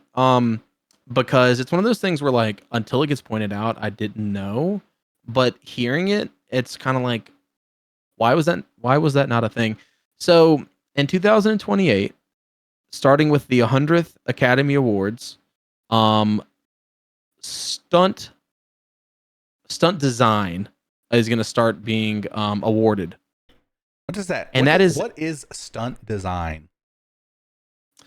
So that's going to be like, because that's not Tom Cruise. I mean, the stunt is Tom Cruise running up a skyscraper or whatever. Yeah. But so it's not the award's not going to Tom Cruise for running up a skyscraper. No, it's going to go to the stunt designer. Right. But that's just crazy to me that wouldn't have already been an award. And it's kind of funny. So like they'll have categories, and I guess like maybe they realize like as time goes on, they realize like, oh, we don't really need to be awarding this anymore. They used to award best assistant director, which is kind of funny. And there used to be best original music or comedy score. Huh? And best dance direction. Are those two separate things, or that's one award? Best music, best original score, comedy score. Yeah, best original music or comedy score. That was the award. Oh, okay, hell yeah. So that was specifically an award to recognize the musical scores of musicals and comedies. Oh, of musicals. Okay. Yeah. I mean, and then best dance direction. So I think dance direction. Who the fuck is dancing? We haven't been doing that for a decade or two. I think the last film I saw that had dancing in it was the first Captain America. Uh, Damn. and when did that come out? 2010, 2009, something like that. Something like that. Yeah, something like that. Best comedy score is kind of crazy. That is kind of How many crazy. comedies come out? I think that's one of those things that is so like niche that like there's going to be 3 nominees, which is all the films that came out that year, and like one of them is going to win. Yeah. I bet some years only one comedy came out. Yeah. Yeah, so essentially the stunt designer will be getting that award, which is kind of so that just blows my mind because like I think as like some movies that really stand out because of their stunts. Um The and Dark Knight, the for instance. true. And also just like the people performing the stunts too. And like stuff that stands out or people that stand out in that regard would be like Jackie Chan, Tom Cruise, and Keanu Reeves. Yeah. Because Well, all 3 of them usually do all their own stunts. What counts as a stunt though? Because in the Dark Knight, they flip a semi truck, and they flip it with hydraulic pistons that were underneath it, so the truck drives over, and then they hit it with the pistons, right? Mm-hmm. I don't think there was a driver in the truck when they did it. I think either the truck was motionless and then they made it look like it had motion, or they were driving with like a brick on the gas pedal or something. But is that a stunt? I think since if there's not an actor involved, no. I think that is so a stunt is usually defined by physical danger or demanding nature, often involving actions that require specialized skills or could be harmful to the actor if performed by them. Okay, so it's the don't try this at home, kids sort of shit. Yeah, high falls, fight scenes, car chases. So if there was an actor involved in that, yes, that would technically count. But if it's just pistons flipping the truck and there is not an actual actor driving it, then no. What about old Keanu hanging on the bottom of a bus? Yes. Shout out Keanu. Have you seen Speed? Yeah, actually I have, ironically. Oh, okay. Or maybe unironically. Oh. Do you know they made a sequel? I did know that. I don't really care for Tom Cruise. Me neither. But it is kind of cool he does his own stunts. So well, I have to say he was go ahead. He was really good in Top Gun. And I haven't really seen the Mission Impossible movies, but they're about to release the last one, or seemingly the last one. So I want to get a box set of those and watch all of those. Because he's kind of known for doing his own stunts, particularly in those movies. Yeah. What were you gonna say? Apparently people want Tom Cruise to be Iron Man. Yes, that has been in the rumor mill since the second Doctor Strange movie. Specifically because he was originally rumored to play Iron Man, and so it would have been a throwback to that. But there is an Iron Man variant, and so this variant was heavily rumored to be in that. And I don't know if they scrapped it or if that was only ever just a rumor or what, but because some of the rumors ended up being true.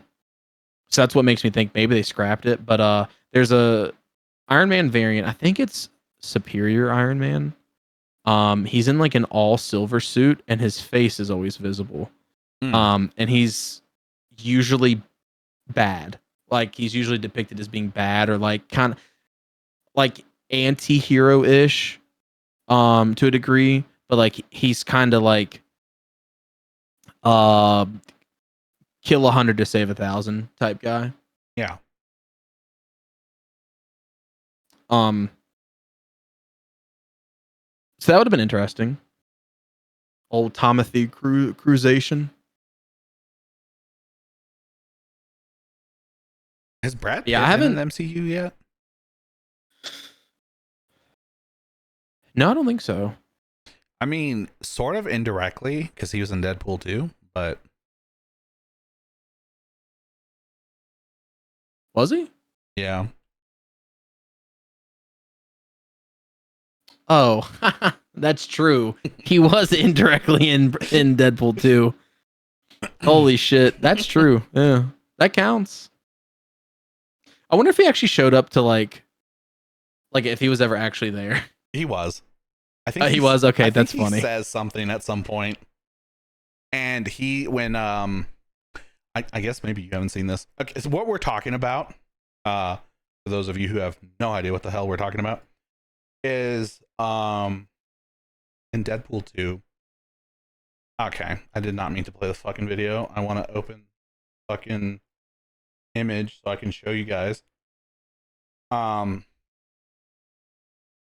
In the movie or whatever, in Deadpool 2, he's an invisible guy? Yeah. And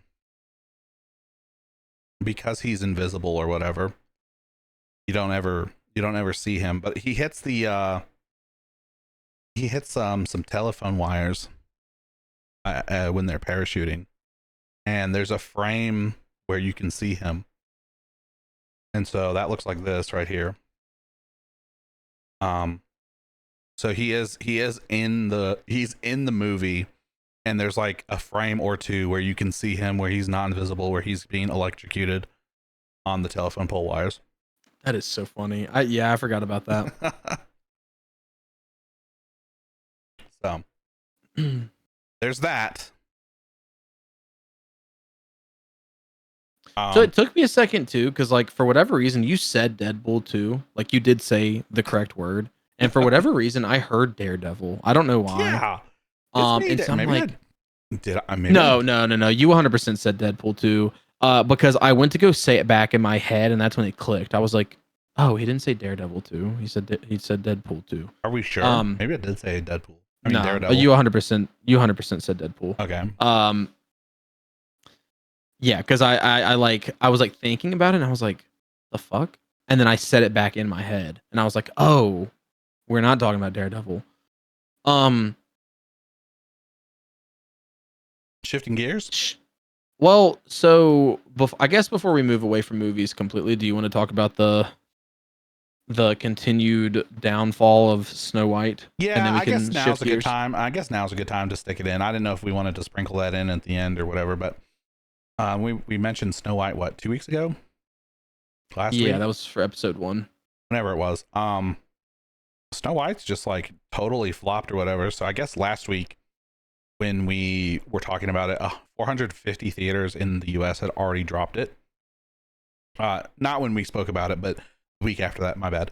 And then just this Friday, which is 2 days ago for us, almost a week for you guys when you're listening to this, if you're listening to this on the day it releases, 1,210 more venues dropped it on Friday.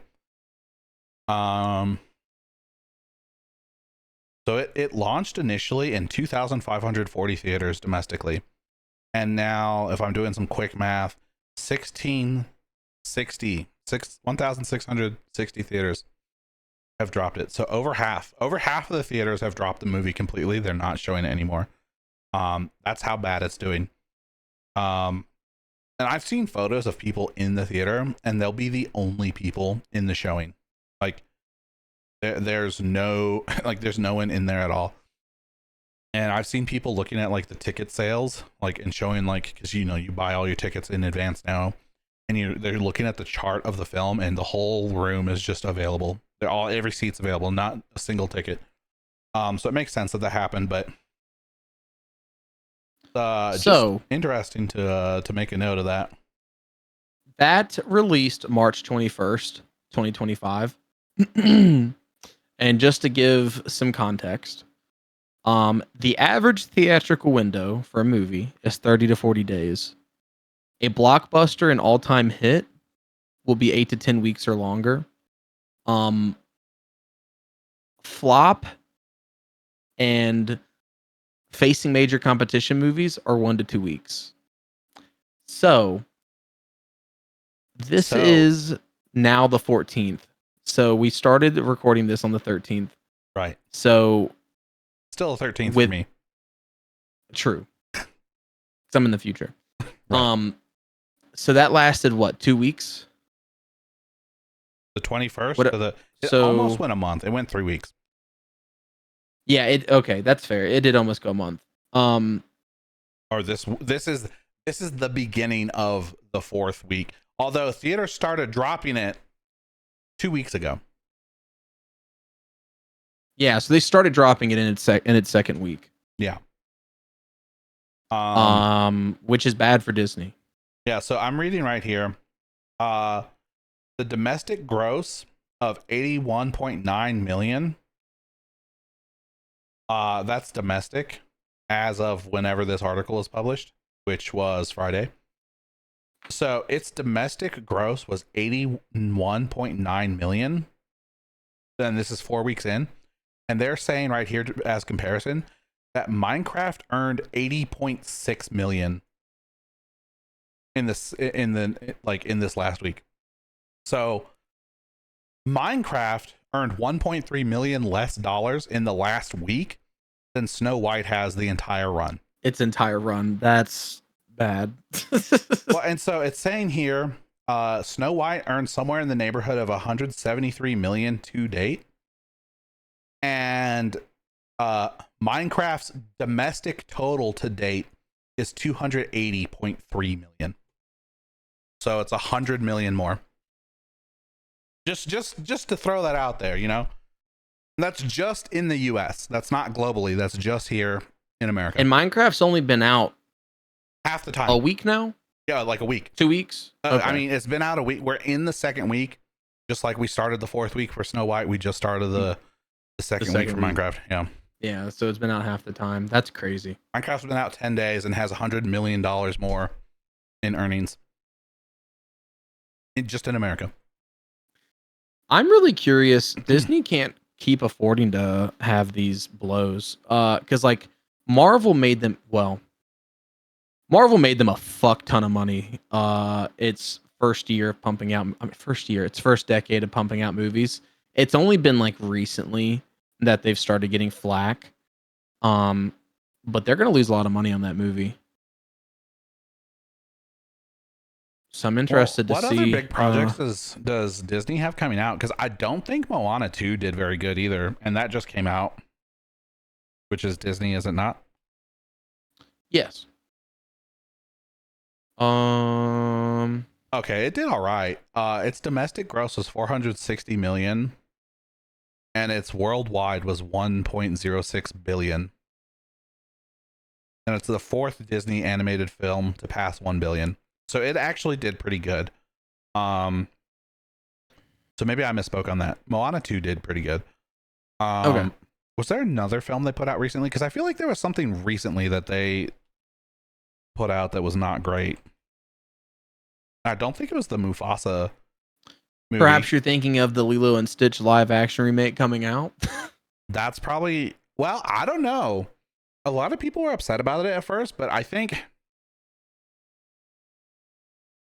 so. One of the funniest things I think about that is Quigley. Is that his name? Quigley? Piggly Wiggly? Something like that. Quigley? What is that kid's name? He's the like taller alien that has like I think maybe he only has one eye. And Quigley? What the fuck is this dude's name? Quigley. Yeah, it's literally Quigley. Okay. Oh, Pleakley. It's Pleakley. Why am I thinking Quigley? What is that? And I even typed in Google Quigley, and it came up as a finished, like, it finished the result for Quigley. So I don't know who Quigley is. I'm sorry, Quigley. I'm sorry I put you in Lilo and Stitch. I saw some people being upset about the whole Pleakley thing because in the animated film, he cross dresses a lot as like a woman, and he like wears like a wig, and he like dolls himself up, and he wears like a dress. And I've seen quite a few people being like, oh, why did they apparently they changed him in the live action film and he's not going to be a woman. I don't know anything about that, but I've seen people talking about that, And a lot of women specifically have been upset about no one in the movie is going to be serving cunt if he's not in the movie cross-dressing. So I don't know. Maybe he will be, maybe he won't, but That's weird. I mean, that wouldn't bother me. He did that in the original. well, that's He's one of also those an things, alien. it's one of those things though that I feel like cross-dressing back then was kind of crazy. Like, when did Lilo and Stitch come out? 2001, 2004, something like that? 2002, yeah. Like, that back then it was like, whoa, we can't be showing children this dude, he's cross-dressing, like, that's crazy, we can't do that. Like, I feel like that's the environment it released in. And now we're in this environment where everything is like woke and like DEI, and like they like go out of their way to make a point to like shove those sort of things into the films, and they removed it. If they removed it, this is just what I've heard from other people. I have no idea. I haven't actually looked it up. But if they actually removed it, like removing it now seems kind of like weird. Like, well, and the movie's not out yet, so I don't even know how they would know that. Unless I don't know. I guess there was like a trailer or something, or someone said something, but well, I was about to say something in regards to all that. Yeah, I don't. That's really weird. I wonder if that's why the alien in American Dad would cross dress. I totally forgot about that in that movie. In you think in Lilo and Stitch. You think he's like supposed to be like an homage to Bleakley? Yeah. What the fuck is that guy's name in that? Dude, and so you know what? I did see a trailer, and there was a scene. Because when I saw the Minecraft movie, there's a trailer for the Lilo and Stitch movie. They have the fucking ice cream guy or snow cone guy. I don't know. He either had snow cones or ice cream or whatever. But every time you see him, he's like, "Oh, dude, I got ice cream," and then like something happens, and he drops the whole scoop of ice cream on the ground, and he's just holding a cone, and he's like a recurring character, and he like wasn't. He was in the trailer. Roger's the name of the alien. What's the name of the fish in Lilo and Stitch?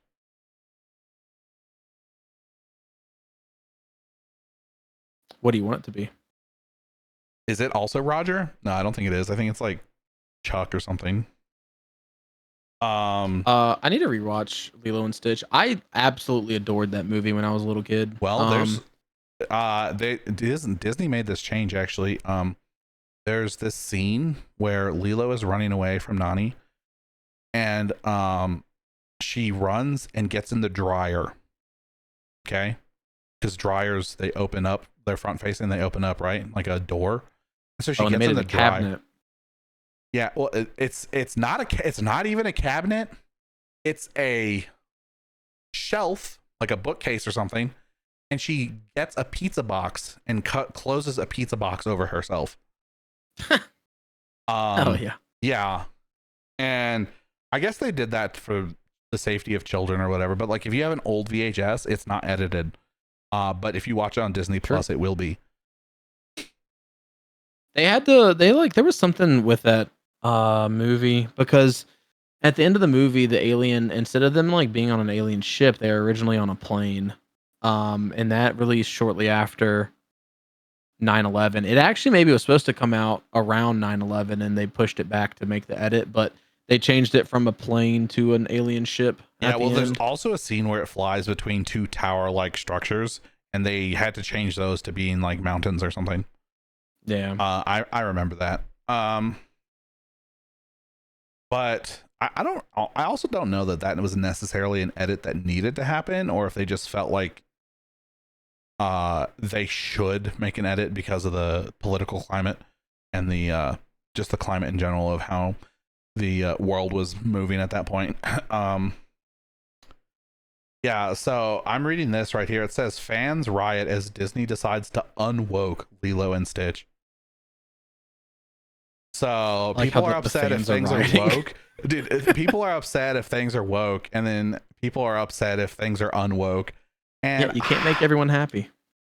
That's the moral of the I don't story. know. Like, I feel like there was a lot of stuff about Lilo and Stitch that maybe is like technically woke. Like, you got to think it was about Hawaiians, which are more or less an underrepresented minority.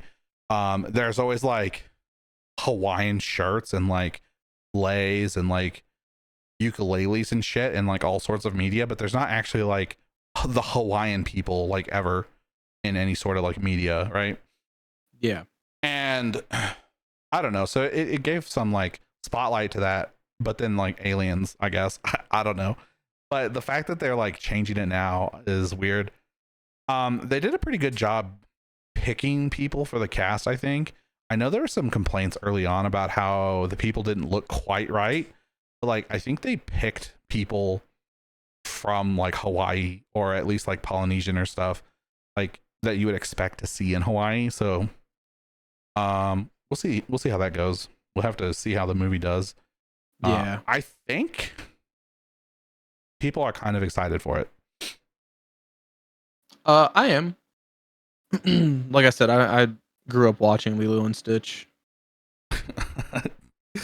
uh Zach Galifianakis is voicing Jumba. That's crazy. that is kind of crazy. They're like, hey, we need a fat funny guy. Yeah, name a more iconic duo than Zach and Fat Funny Guy roles. Jack Black and fat funny guy roles. True.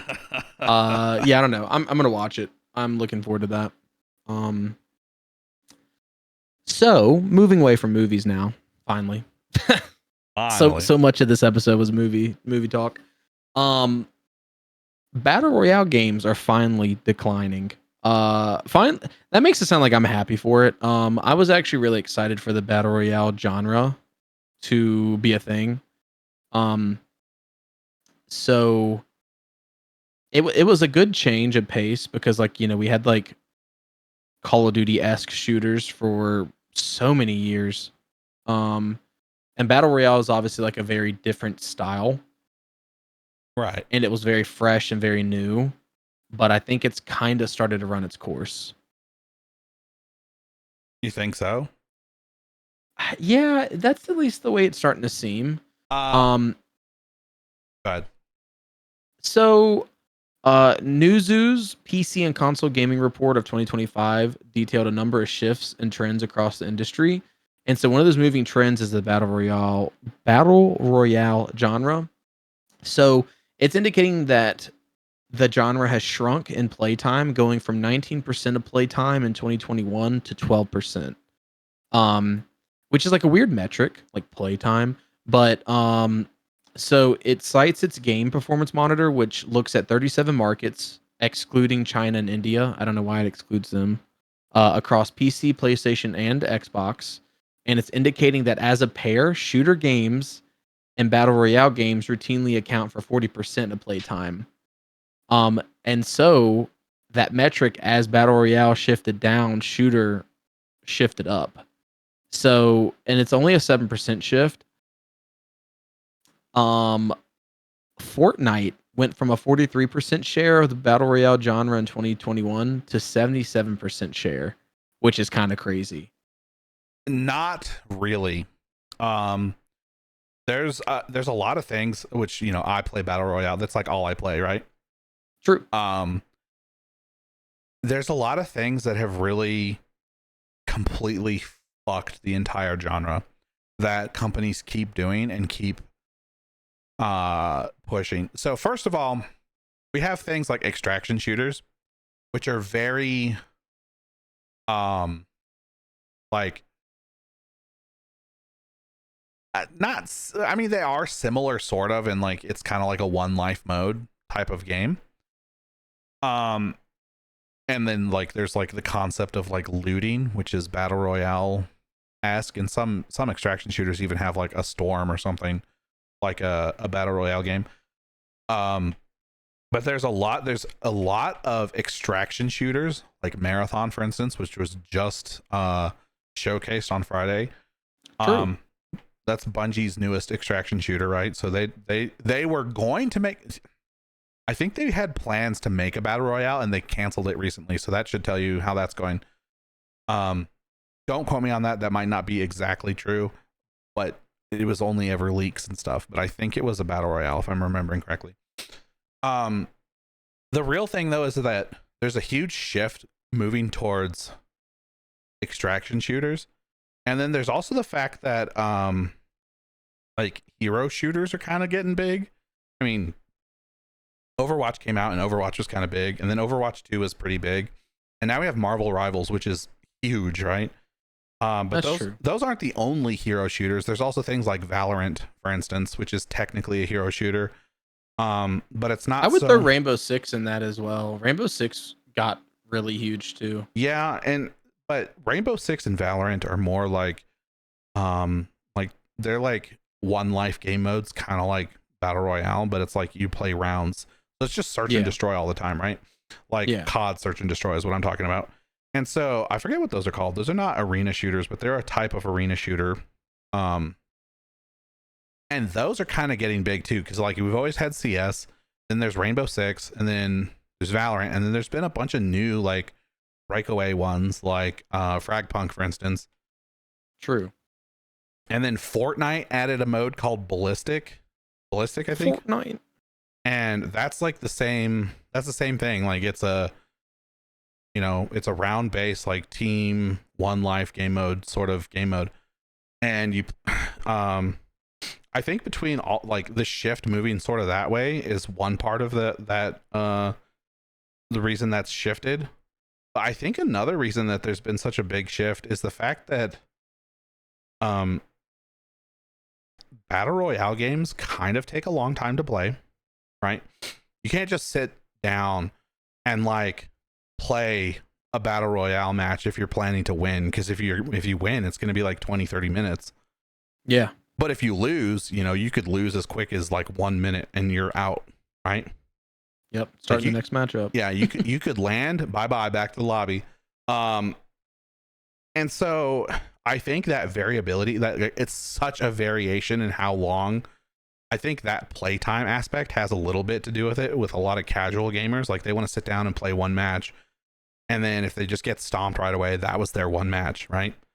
Yeah. And so like that plays part of it, but the reason that is beginning to play part of, like the reason that's even a thing, right, is because of skill-based matchmaking and engagement-based matchmaking.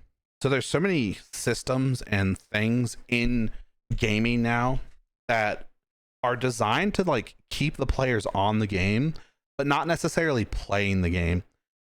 And skill-based matchmaking is one of those things that like it protects the really bad players from getting rolled and stomped.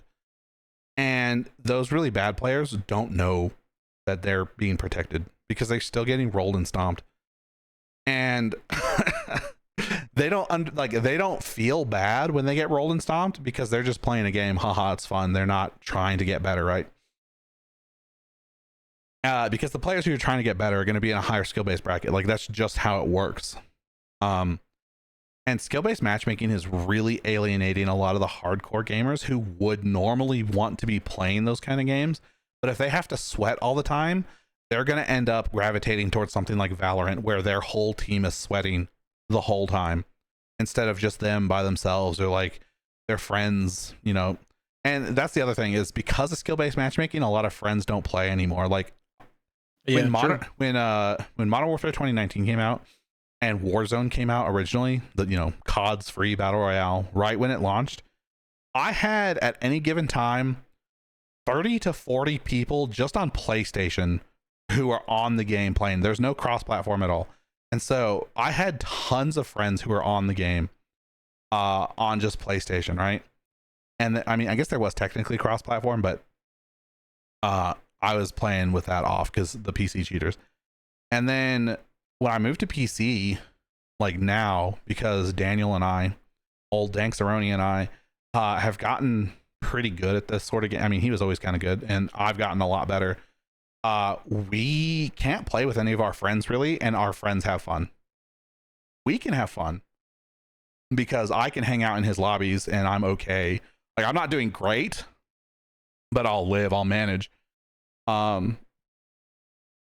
but our friends are just getting steamrolled, and now they don't. Most of my friends don't even play, and of the ones who do play, they don't like getting rolled constantly. It's not fun. Yeah, it's not fun. It's not fun to get rolled constantly, and getting rolled sometimes was maybe not fun. But skill-based matchmaking ensured that if you're ever playing with a good teammate, you're getting rolled constantly, and it really ruined playing together, which is a huge aspect of playing games for most people, is playing with other people. Especially multiplayer. Yeah. And then the other thing, just to like drive the nail into the coffin on the Battle Royale series, is everyone keeps adding bots. Warzone is the most recent to do it. They just added a bot game mode where there's AI players in the game to pad your kill. Yeah, I didn't know that. So it's only right now, it's only in one game mode called Battle Royale Casual, and it's for like newer players to learn how to play. And there's no skill-based matchmaking in that mode that I can tell. But it feels like there is, because all the good players are playing that because they get to kill some bots, but they also, since there's no skill-based matchmaking, they get to roll like dog shit players. Except now only good players are playing that game mode, because the dog shit players got rolled and they don't want to play it anymore, so they go back to their safe skill-based matchmaking lobbies, and now all the sweaty kids are playing against each other and fighting bots. And PUBG added bots, and that was a terrible thing, and Fortnite added bots and skill-based matchmaking at the same time. And that's when you guys stopped playing, wasn't it? Because that was like chapter 2 season 1, I think, when they added both of those. Yeah, roughly. So here's the thing about that though. Because so you might be partially right or mostly right. I do wonder though, because like Fortnite's playtime ramped way the hell up. So I think it was a little bit of staleness because no one's innovating, or if they try to innovate, they do it poorly, like PUBG, or Warzone. And Fortnite's been the only one to actually innovate and do it well. Okay, but I have a question for you. Are they accounting for all of Fortnite's other game modes? Because Fortnite has custom created user created game modes that you can get on Unreal Engine, and you can make your own game in Fortnite, right? Like you can use their assets and stuff and make your own game. Not only that, but they have a Guitar Hero in Fortnite. They have racing in Fortnite. They have the ballistic now, which is like the Valorant type game mode. They have Lego Fortnite, which is like Minecraft basically. And then they have They have Fortnite. Brick Life, which is like GTA RP, but it's Lego. Like Fortnite saw this coming, I have to imagine, and they diversified into so many different things. My kids are playing Fortnite all the time because one, they have their skins and all their all their microtransactions, and they can spend money on Fortnite, and they have microtransaction items for 5 or 6 different games. Yeah. Whereas if you're buying them on Call of Duty, you have them for that Call of Duty, and then when the next one comes out, you probably never use them ever again. True.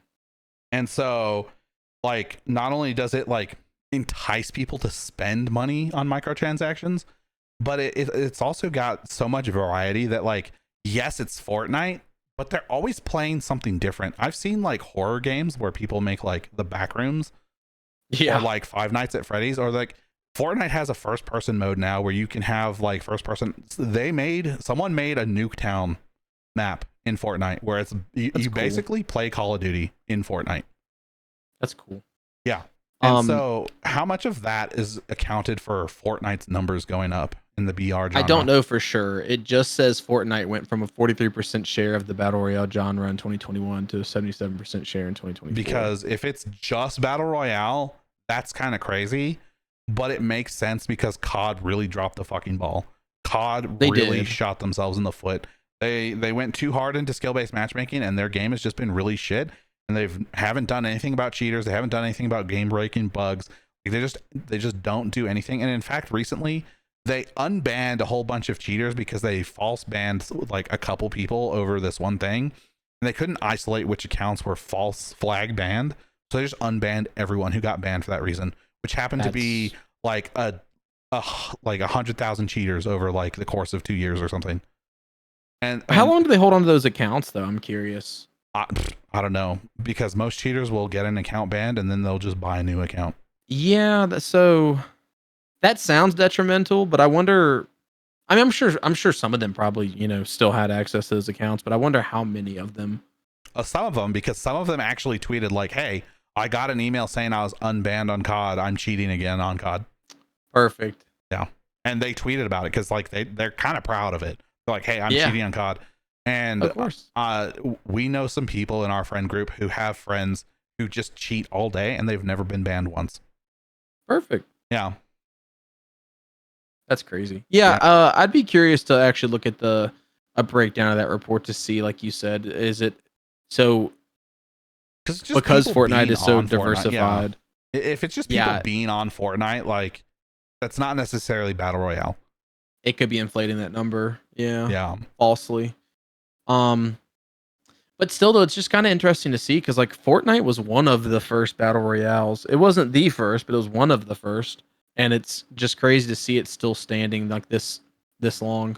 Well, did PUBG come out before or after Fortnite BR? I think around the same time. Well, so it's funny because the whole PUBG lawsuit was hilarious because PUBG is built in Unreal Engine. And they're like, "Oh, you guys copied our game," and Fortnite was like, "You're using our engine. Shut the fuck up." And they're like, "Oh, our bad." So I'm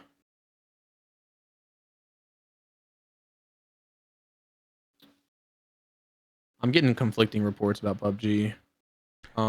It doesn't really matter. It was like 2018 or something.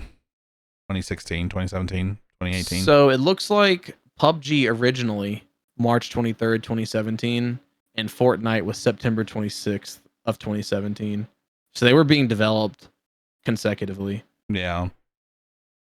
Well, and it's funny though because I don't know if you know this, but Fortnite's battle royale mode was like an afterthought, and their real thing was that whole save the world thing, which was like a tower defense. And they threw it away because they were like, "Holy shit! Yeah, battle royale's printing us fucking money." Yeah, I did know that. I actually, someone that I met at work actually gifted that to me. Oh yeah. Because they had bought like one of the special editions that had like 4 codes. Hell yeah. And they didn't use all of them, so he was like, "Yo, you want one of the codes?" And I was like, "Sure." True. Can you actually still play it or no? You can, if you buy it. Which is funny because when it first came out, they announced that the Fortnite was gonna. It was like an early access fee is what you were paying to play Save the World, and they said Fortnite was going to be free in the future for everyone, free to play. But to get a head start, you could buy it. And so Jared and I bought it, and we were playing that, and then the BR came out, and we're like, well, why isn't the fucking Save the World free or whatever? And that still isn't free. You still have to buy it. It's like $20. They have deals every now and then of like a pack, like what I was talking about, how they have packs. There's a character every season that you can buy, and it's like a character in the pack for Fortnite BR, and you get Save the World. Fortnite? Yeah. That's crazy. I mean, I think a lot of the BR decline has to do with, I mean, it's probably a multifaceted answer, but I think a lot of it has to do with what I said. Yeah, I think some of it. Because how diversified is the shooter genre? Like, are the hero shooters just thrown into the shooter genre? Because like normal COD still has skill-based matchmaking, and that's ramping up even though battle royale is ramping down. Yeah, well, so that's one of those things that like what is, like you just said, like what's in the shooter genre. What's that game you were playing recently about fucking patriotism and fucking capitalism and all that shit, space marine bullshit? Oh, Helldivers? Yeah, Helldivers. Like, is that a shooter? Yeah. Or like, so in our extraction shooters, are they branched off yet? Because that could just be getting lumped into shooter. Yeah, I don't know. I'd like to look more into that. Maybe we'll look more into that and talk about it next week or something. Yeah. The Last of Us. one of my favorite games, an interesting show. So it's like kind of double-edged news. So they just announced a new special edition of The Last of Us. It is both games, one case, really cool artwork. It is called The Last of Us: The Complete Edition. Hell yeah, dude. $110 will get you The Last of Us Part 1, The Last of Us Part 2 remastered, the comics, issues 1 through 4 with new cover art, 4 lithographic art prints, and a thank you letter from Neil Druckmann himself for paying his electric bill again. Not gonna lie, if you don't own it at all, like you don't own any of it, sounds like a pretty fire deal. That actually is like, yeah, that's not a bad deal for 2 really good games. They're also pretty long too. How many times have you purchased each of those? I purchased the special edition originally of The Last of Us. I purchased the remastered edition on PS4. I purchased it again on PS5. The Last of Us 2, I purchased originally on PS4.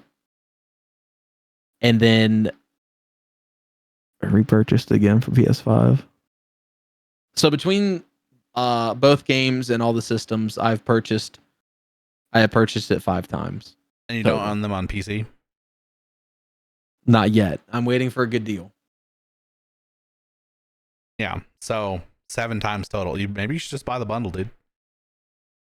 If I had a PS5 currently, I probably would. Buy it for PC? True. No, it's kind of crazy because I have no room to talk because I own the Elder Scrolls. Skyrim. I own the Elder Scrolls 4 Oblivion on PC and Steam and PS3 and Xbox 360. And then I own Skyrim on PS3, PS4, PS5, PC, Steam. Don't forget Switch. Switch. And your Xbox. Samsung Smart Fridge. I don't have a Samsung Smart Fridge. My fridge is actually a year younger than I am, and it still is lead lined. Damn. Yeah. Yeah. So there you go. The I own Skyrim on like every if it's come out on something, I own it on that basically. So I have no room to talk. But I was rarely paying full price for any of those. I think when they did the anniversary edition or whatever, or the special edition, one of those that they charge full price. And I only own that on PS5. The anniversary edition. So I think the only times I paid full price for those was the original time I bought The Last of Us Part 1 and The Last of Us Part 2. I think every other time I caught it on a deal or like a special of some sort. Yeah. Well, Skyrim is my comfort game. That's fair. It's a good game. I probably have 2,000 hours on it across everything. I would hope so. At least 2,000 hours. I know one of my PS3 saves, I had like 800 hours on just that save. I've done everything in the game multiple times. Like every single thing there is to do in the game. I don't think there's a thing I haven't done in the game. Like if there's some it's one of those games where you can do different shit. Like there's different factions and different you could easily sink hundreds of hours in it and not see everything yet. Right. But I think that like I've done every faction storyline multiple times, probably 10 times each. Except for the Civil War. That's like one of those things that like you pick a side, and I don't think I've picked both sides equal amounts of times, up to 10. But I have like I don't think I've done each of them 10 times, but I've done either of them up to 10 times. Are you an Ulfric sympathizer? It's kind of funny that you mentioned that, but I used to really be Stormcloak all day, every day. And the more and more I play the game, and the more and more like little pieces and lore you put together and things you read, he's kind of an idiot, and he was like an insurgent, and he's a and a dick. Yeah, he's a dick, and he's like an insurrectionist. and he kind of is not justified or valid. Like his arguments are not really valid. Like at first, at a base reaction, it's like, oh my god, he's fighting injustice, and it's like, let's pick Ulfric. But then like the more and more you learn about it, it's like he's not a great person, and he's being manipulated by the Thalmor. Yeah. But that's one of those things where you have to sink hundreds of hours into it to actually get to that level of storytelling. That's the cool thing about Skyrim, is that might be the first thing you learn. You might go that direction and find those papers, and that might be the first thing you learn. It could be, yeah. So some people just learn that right away. So I think that's what I like about those games so much, is like you can play the same game over and over, and it is the same game, but you can do things in a different order, and it kind of like makes it feel like different, especially if you're like completely opened up. Yep. Especially if you're like kind of like, the way I like to play those games is I like to make a character, and then I lock that character into like, this is this character's personality, this is what they would do in these sort of situations. I only use these type of weapons. Like, yes, you can use any weapons, but I'm choosing only to use these ones or whatever. And so then when you're adding like a play style like that, it sort of sets you up for like yes, you could be a jack of all trades and master everything and max everything out, but the game becomes more complex and like more difficult, even if you really lock yourself in and being like, hey, I can only do these things. Yeah. So here's my thing with that. The Last of Us, you can't do any of that. Oh, well, that's fair. You can go loud or you can go stealth. That's about the only choice. But The Last of Us is one of my favorite video games ever made. It's top 3 or 4. Both of them as a story are like top 3 or 4 games for me. They're really fucking good. There isn't much gameplay change. Obviously playthrough to playthrough, like something like Skyrim, but it's art I really enjoy, so I didn't mind buying it several times. However, before I buy it a 6th/7th time, or 7th time total, I'm waiting for a good deal because I have purchased it so many times. But they're really good games. I'm not saying they're not good, but I have some beef with it. My first beef is that I liked the multiplayer. Oh, dude, it was really good. Factions was really good. I really liked the multiplayer. It was really good. It was a lot of fun. We had a lot of fun, like, because you kind of have to loot a little bit to some extent, so you can craft like a bomb or whatever. You have very, very limited ammo, so like you have to make your shots count. Like, and the time to kill was like, as long as you hit people, like they would die pretty quick, and you would die pretty quick. But like there was technically healing. Like it was a kind of a complex game, and I think they did it really well, despite the fact that they basically just made the story multiplayer. Except you're fighting other players. The mechanics, the story. Yeah. But I think they executed it well. Like you craft in your backpack, like it was fine. I had a lot of fun with that game, and it's unfortunate because Naughty Dog has made some really good multiplayer games that I've really enjoyed. Uncharted 2 had a really good multiplayer. Uncharted 3 had a really good multiplayer. And I really enjoyed both of those. And then, like, I don't think Uncharted 4 had multiplayer at all. And Last of Us 2 didn't have multiplayer. And it was supposed to. They had announced it. They were supposed to do a sequel to Factions. Yeah, they were going to do a sequel to Factions, and then they announced that it was its own standalone, unrelated to Last of Us 2, and then they just canceled it completely. And that's unfortunate because I really like the multiplayer. But the other problem I have with The Last of Us getting another remake is I want some fucking Uncharted remakes, dog. Can we get some Uncharted remakes or remasters at least? Yeah, the first game doesn't hold up as well anymore. That's my favorite one. That's my favorite one. That was the best. Story wise, but gameplay wise, gameplay wise, that one does not hold up as well. It was so simple. Like you had the fucking punch combo, and once you learn that, which I have the platinum trophy for the first 3 Uncharted games. I don't know if you know that. I might even have it for the 4th one. I did not know that. That's cool. But on all of them, you had to beat them on the hardest difficulty. Mm-hmm. And Uncharted 1 on the hardest difficulty was rough until you learn the fucking punch combo. There's like a power, I don't remember what it's called. It's like power combo or something. But it's like you go up to an enemy and you hit triangle, square, and triangle, and it would one shot like any enemy in the game, and that was so satisfying to play like that. Because when you die instantly, if you got shot one time, you just die instantly, but you're also killing the enemies instantly. So it's like so satisfying to like shimmy between cover and like get up to them to the point where like you can actually hit them and like, you know, defeat them. And I don't know, I think the first Uncharted story is like so good because the whole game, you're playing the whole game, and it's like, oh, it's like Indiana Jones treasure hunter, dude. Like, it's really cool, like treasure hunter. And then all of a sudden, spoilers, at the end of the game, there's fucking zombie fucking Nazi guys. They're like, the Nazis found some zombies in like this, whatever, you're in some like jungle in the South America.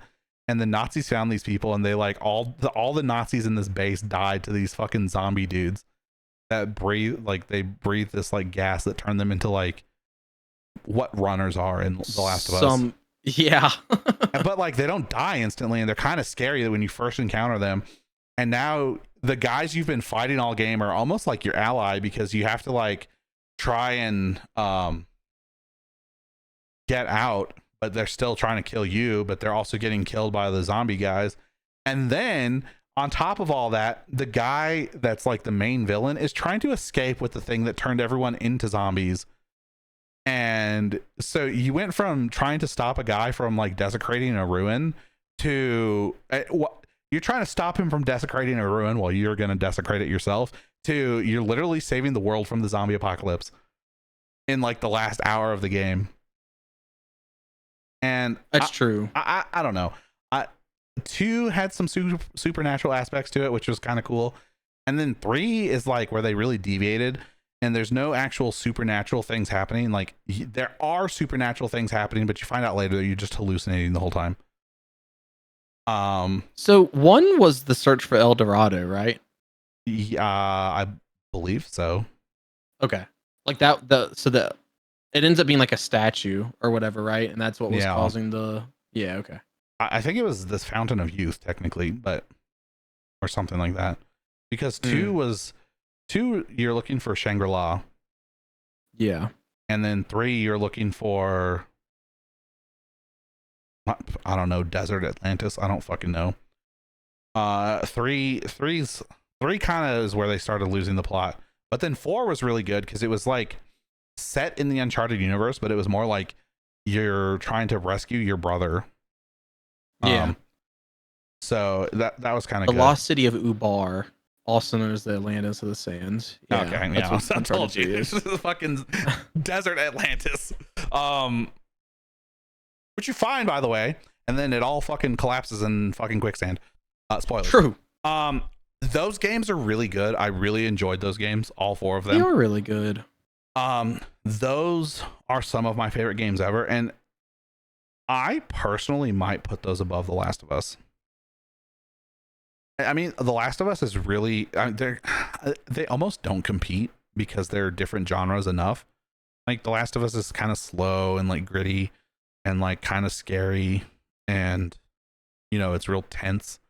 And Uncharted is more like action and kind of funny and lighthearted. Yeah. Lighthearted for how many fucking people Drake kills. Yeah. Want to know what partially makes The Last of Us for me? What's the that? Music. Yeah. The music's really fucking good.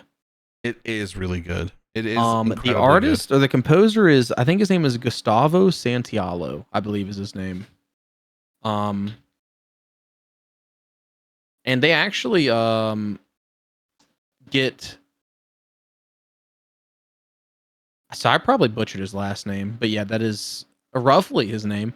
So they used the music in the show, which was a good touch. Sometimes media, they don't do that, and it's always an L. I guess if they did it poorly, it would be an L as well. But it in the show, it was still done pretty well. Oh yeah. But yeah, it's kind of funny because this new bundle isn't even like another remake of the game. It's just a bundle. I mean, well, so I guess like, or another like re-release. I guess it is in the sense of like, it's like new artwork, a new edition to purchase, but it's literally just the part 1 remake and then the part 2 remaster. Yeah. I don't know. Getting the comic again is cool because other than when they released it in the special edition of the first one, I don't think they've ever redone the comic. So that's kind of cool. Yeah, that is kind of cool. So like if you don't have it, you know, maybe as a collector you'll want that, but yeah. But 110 for that though is really not that bad. No, I don't think it is, but you got to think those games are not worth $60 each currently. Like you could buy both of them new for much cheaper than that. So if you're trying to base it on if you catch it on a deal, part 1's $60 still on Steam. Yeah, but deals come up often enough, and you could use like a less than legal way of acquiring it. But I don't know. I would argue that it's a good deal. I just don't think that you need to buy it a second or third time unless you're really a huge fan of the game. Yeah. I wish they would stop making The Last of Us though and start making Uncharted.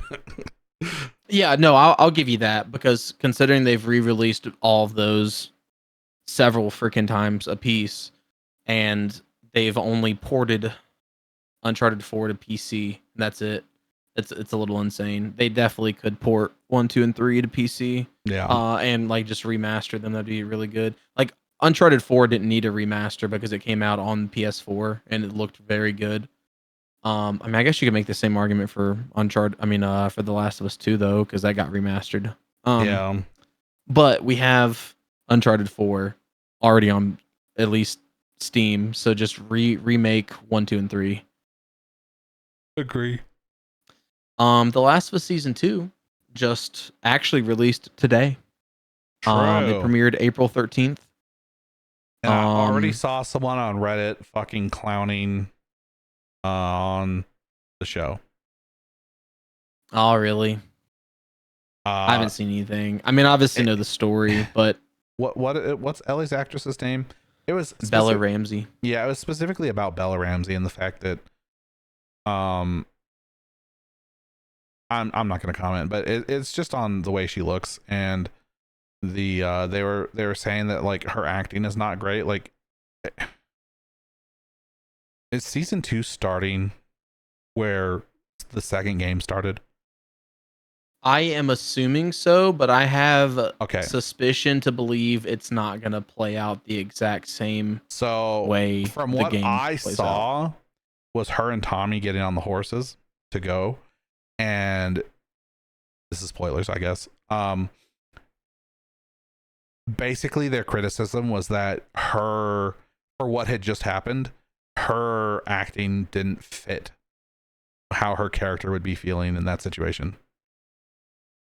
Okay, based off what you just said, then maybe it does play out the same way. I was curious if they were going to move around events. No, I think it definitely starts with the whole Abby thing. Okay. Based on what I saw. Okay, I think that's probably for the best.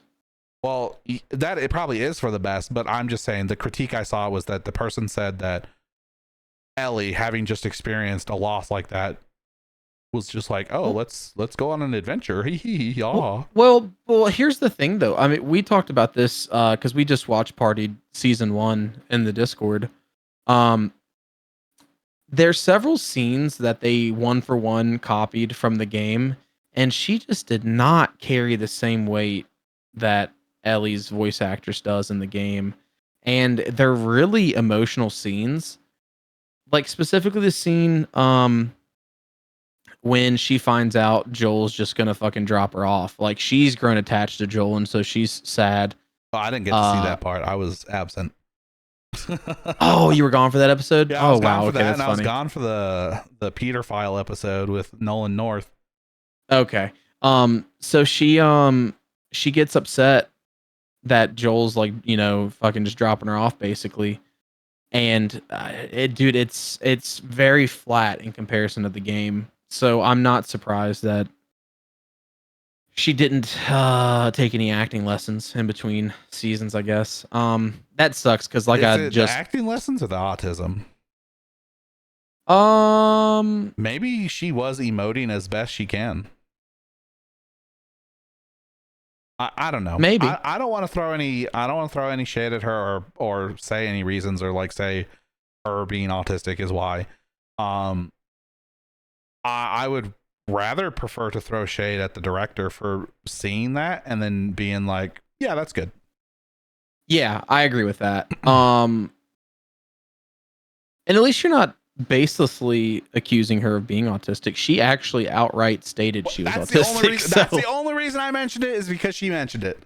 yeah. The actress has outright stated she is autistic. We are not attacking autistic people. Um, I agree with that. I think, and what's crazy too is Neil Druckmann literally has a heavy hand in the show. So I believe he's the showrunner or something like that. So if he felt like something wasn't living up to his creation, he could step in and be like, no, let's redo that. And I'm he's not. curious if because there's so much more context in the games, those scenes are more impactful in the way they're portrayed in the games because of the extra context in the games. Because you're actually, when you're playing a game, you're technically spending more time with the character than you are like than when you're not spending time. So like in the games, there's like all these parts where like they will have quips or whatever with each other, or like there'll be times where you can optionally go over and like talk to Ellie and she'll like read you a joke or whatever, talking to you about a comic or talk to you about just whatever. And those little like extra moments are absent in the show. So like because they're absent, maybe she's portraying the emotions differently because she like those scenes are missing. So because there's not that context, you can't like be like, oh, they got so attached in this amount of time because X, Y, and Z, because we didn't see it happen on screen. And that's like one of those things Hollywood does. Like if it doesn't happen on screen, it didn't happen. Yeah. So Maybe. I don't know if that's one of those things, or if he was just like, it's good enough. Yeah, maybe. There could be some exposition missing because of the media transfer. So the second game's a much larger game than the first one. By probably almost double the amount of playtime. So they were able to adapt the first game in a single 9-episode season. It could have been 8. It could have been 8. Season 2 is going to only be 7 episodes, and they're not adapting the entire second game. So the second game is going to be spread across 2 seasons, potentially 3. They have said there might be room for a 4th season, and depending on when this season ends, I'm inclined to agree. And they could also how they're gonna do it. I wonder if, because it's 7 episodes, I wonder if it's gonna be the whole like journey, like Ellie, just Ellie, and then the part 2 of season, like we'll say season 3, is gonna be like all Abby's shit, or like even prequel shit to like give Abby like character building and like background, and then like season 4 will be like Abby and Ellie interacting. Because I could see them doing something like that. I could as well. Obviously, they took a little bit of liberty in season 1 with like covering ground that wasn't covered in the game. So I could see that. So they haven't stated how many episodes season 3 would be, but yeah, so season 2 is going to be 7 episodes. So the game jumps in between Ellie and Abby a lot. And you're backtracking. So it's like spread across, was it 3-4 days? What? Which part? Just both. So just The Last of Us 2. It's spread across like at least the journey in Seattle is spread across like I think 3 or 4 days. I don't know. I something didn't like get that far. You didn't beat the game? No. Oh, I stopped in. For some reason, I want to say I didn't Philadelphia, know but I don't think that. we ever in Philadelphia in that game. No. Pittsburgh? No, I'm pretty sure. St. Louis? I'm Where was it? It was the really green It's like Seattle. city. Is it Seattle? I'm pretty sure. Where your horse gets blown up?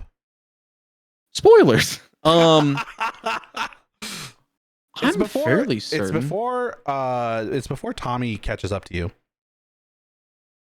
Like right before Tommy catches up to you. Yeah. And it's Seattle and it's when girlfriend the chick, AI overview of the Google search says The Last of Us Part 2 primarily takes place in the fictional city of Seattle. I guess Seattle doesn't exist okay, anymore. so it's in Seattle where all that shit happens? Yeah. Okay, because Daniel said that I was like at the beginning of the game still, and I was like, I don't think so, because I watched Ninjahitman play it, and I think I was probably about halfway through the game. The whole Because so I don't remember when that happens, but the whole game up until the very end is like Seattle and like the very surrounding like Northwest. yeah. And I think it's before you play as Abby the first time is where I stopped. Or like it switched me to Abby and I was like, I'm not doing this.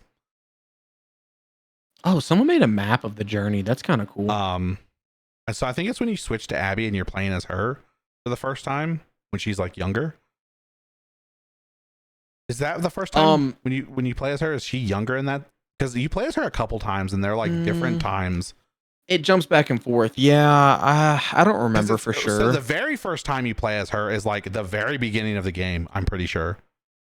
Yeah, the game opens as you playing as Abby, just like but the Last of Us opened. first time you're playing as her after that, I think it's like her origin story or whatever.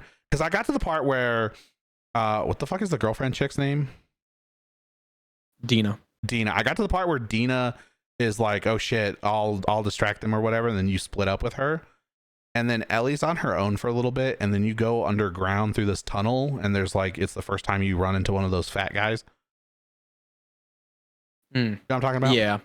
Yeah. And then it's like right after that, and I think right after that part is when Tommy like finds you. Right? Tommy finds you? Or you find Tommy? You see Tommy? I don't know, something like that. You see a sign of Tommy? I don't know.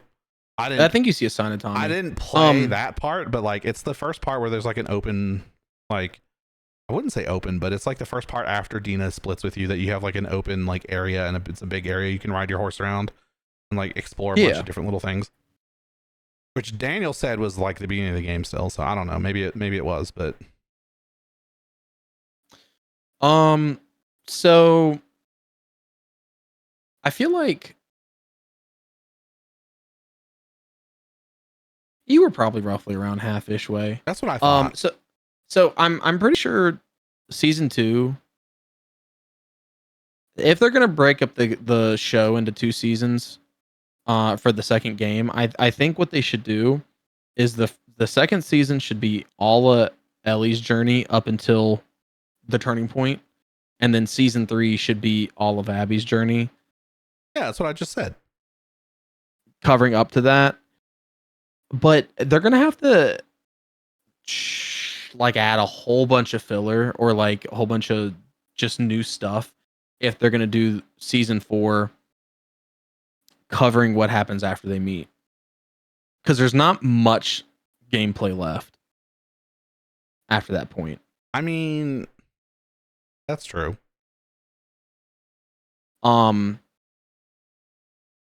But they could definitely drag, especially only doing 7 episodes. I'm assuming season 3 would be around 7 episodes as well. Yeah. If they did it like that. Well, and it depends on their episode length too. Is each one going to be like 45 minutes to 80 minutes? Because it's jumping all around again. Hell yeah. Well, dude, I wonder how we need to watch that, I guess, but we'll be able to speak more to it once we've seen it. Yeah. So it looks like episode 1's 59 minutes, 56 minutes, 56 minutes, 53 minutes, 45 minutes for episode 5, and then 60 minutes, 50 minutes. Oh yeah. So they're all pretty much an hour except for episode 5. I mean, 3/4 of an hour, I'd still say is almost an hour. Yeah, that's fine. I think that's. I just wonder what they're gonna show versus what they could show, and what they're leaving out for season 3. And you said they're planning a season 4. There's talks that there could be a season 4, so it is not confirmed. I guess they're waiting to see the reception of season 2 and 3. Yeah, which so far doesn't look great. According to that one Reddit post I saw. It's the same stuff that was said in season 1. True. Lots of little critical stuff, and then obviously like some people didn't like episode 3, but the show still won a shit ton of awards. Pedro Pascal's was episode 3 the Bill and Frank episode. You know which episode? Oh, okay. So is that even their names? Bill and Frank? Yeah. Okay. It won a shit ton of awards, and Pedro Pascal's performance was still good. It didn't hit as hard as Joel's performance should have hit, but it still was much better than Ellie's performance. And I think Pedro Pascal is a good actor. Honestly, I think the Firefly lady's performance was the best so far. I think they showed. Why that happened. Why was her performance so much better?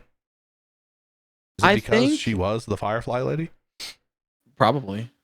If I remember correctly, they didn't. I don't think they played the games. I think they specifically told them to not play the game, so that way their performance was their own performance.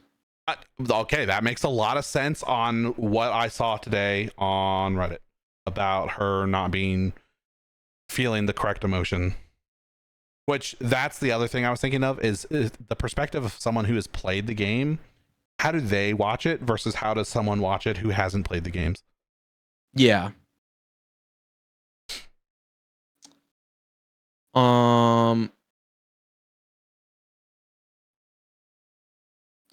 So I'm pretty sure the actors did not actually play the games. So yeah, that was all just like their pure like raw how they would respond instead of like playing the game and being like, oh, this is the emotion I should convey. But they probably should have, because like because I know there's going to be at least some listeners that have not played the game. Sorry about spoilers. There's only one way Ellie should really. Hold on, your camera froze. Oh, it unfroze? Rip. Move around. Is mine doing that? Yeah, yours is freezing up a lot. Hold on. But yeah, there's certain emotions that you will convey, and there's like really only one way to convey it.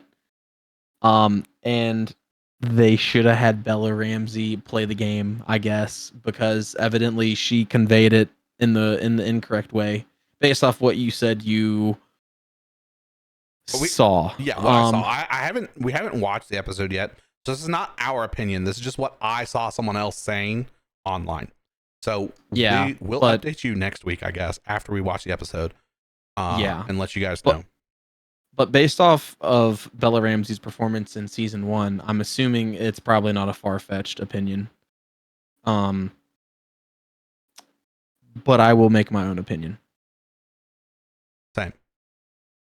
But I really hope they don't drop the ball with season 2. Right. I love those games. Same. Yeah, but I mean, loving the games doesn't mean the show has to be good. We'd like if the show was good, but it'll just hurt my fifis. Yeah, exactly. If they mess it up. So completely different game altogether. Star Citizen has just hit a new milestone. Wow. which is absolutely insane, absolutely wacky. It just hit 800 million US dollar dues in crowdfunding while still not having a release window. There is still no 1.0 release date. There, you can play the game though, can you not? Yes. At least in its yes, current state. It is playable. Yes. You have to have a pretty nice gaming rig to play it though, unless you want to play on like absolute bottom tier graphics. Oh, you've played it, haven't you? I have. It's fun. It's very simulator. And the world is humongous. You can literally do whatever you want to do. You could start it up and you'd have to do like some missions or like have a friend that has like money in game to buy Isn't you this the the startup. game where you guys were like all on a ship and you were like sweeping the floor or something? Like it was your ship, but you were like cleaning it or some shit. Was that game? Because I think you were playing it with like Cap and Monkey in Canada, maybe. No, I don't think Cap has it. I don't think. So I've played it with Canada and Starbeard. Ah, Starbeard. It was Starbeard. Yeah.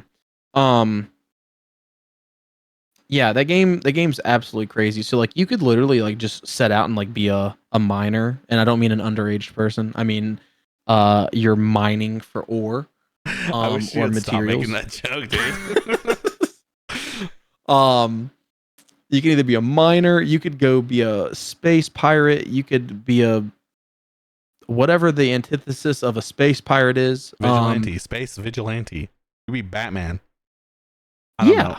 Well, so what's the antithesis of a pirate? A trader, maybe? A naval officer?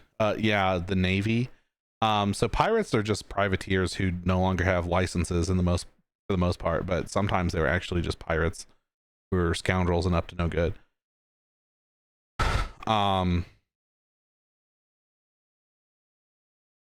It's kind of funny how that worked. I don't know if you know the whole history behind pirating and all that. No.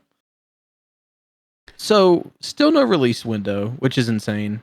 The game is going on 13 years still in alpha, which might honestly be the longest game in an alpha. It is currently the most expensive game ever made, surpassing the development costs of Red Dead Redemption 2, Grand Theft Auto 5, and Cyberpunk 2077 combined, which is insane.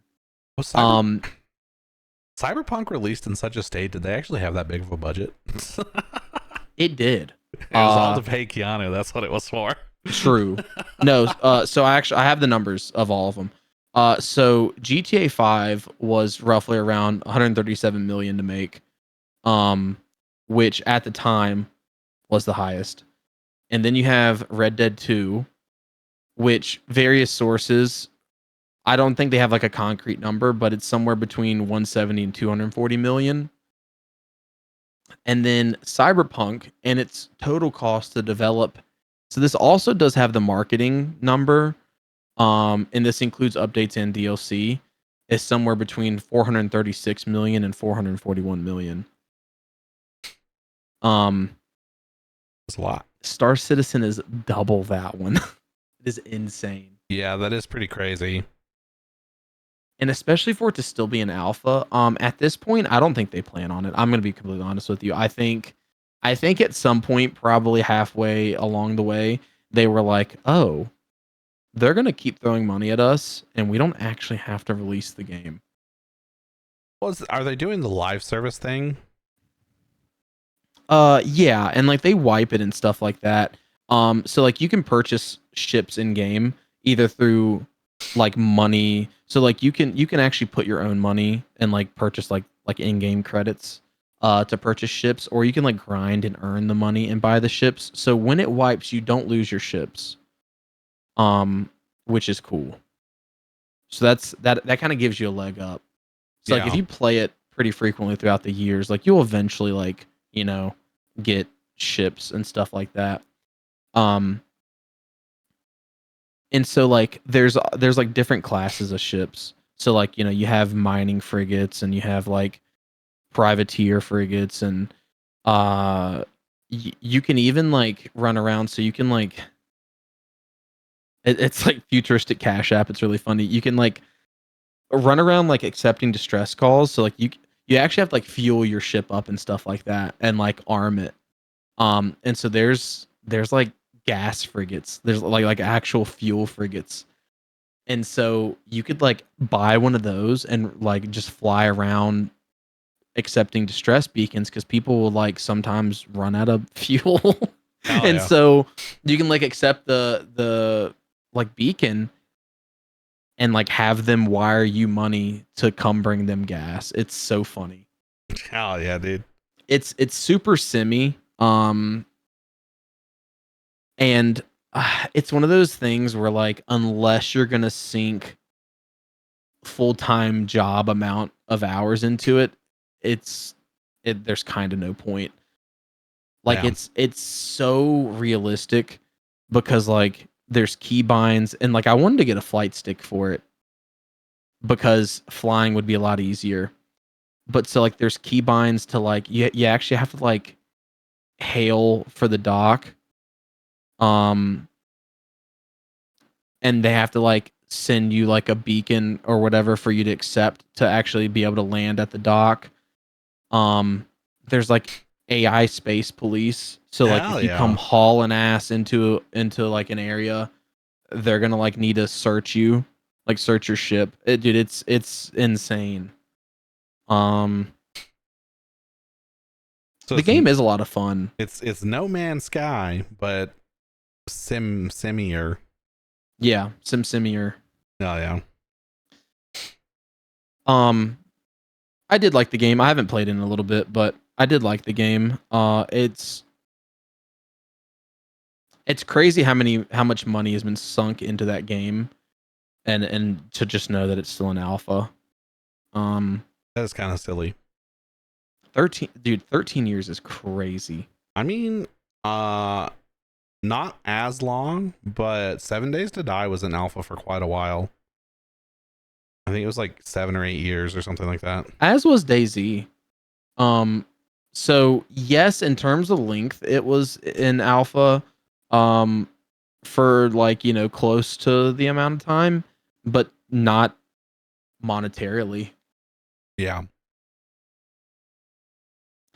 That's what kind of blows my mind with Star Citizen, is just how much money has been thrown into it. People want to be space colony, space wizard guys. Yeah, true. People who are into I hope by the time really it hits into sci-fi. That's true. Yeah, like sci-fi people are insanely into it. Well, and so they announced, I forget what it's like, Squadron 42. They're releasing like a single player like thing with it, and they actually have Mark Hamill. He is supposed to be like playing a character in it. Hell yeah.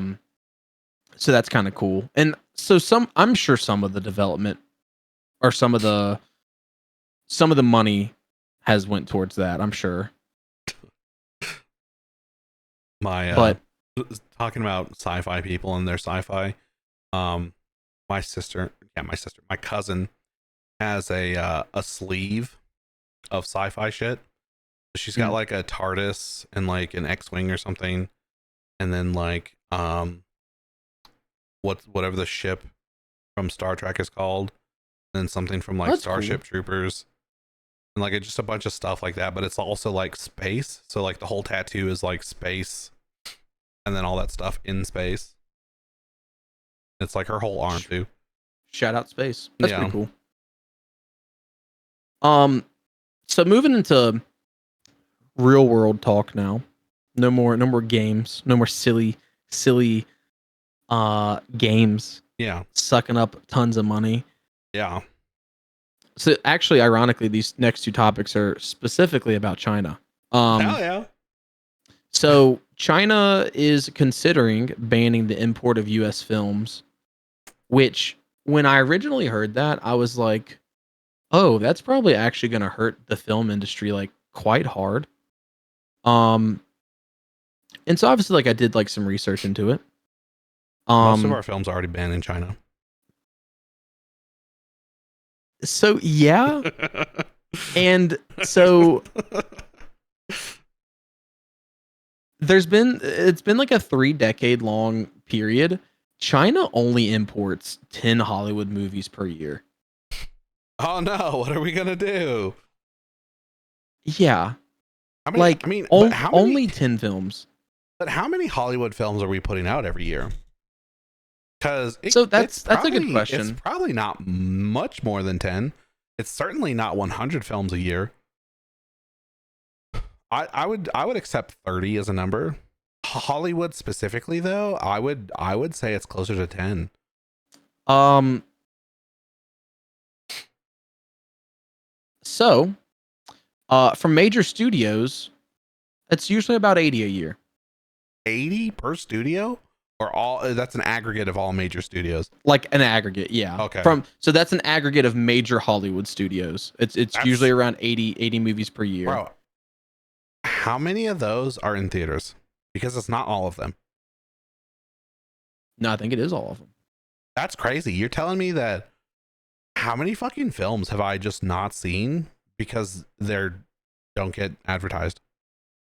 Oh, a ton.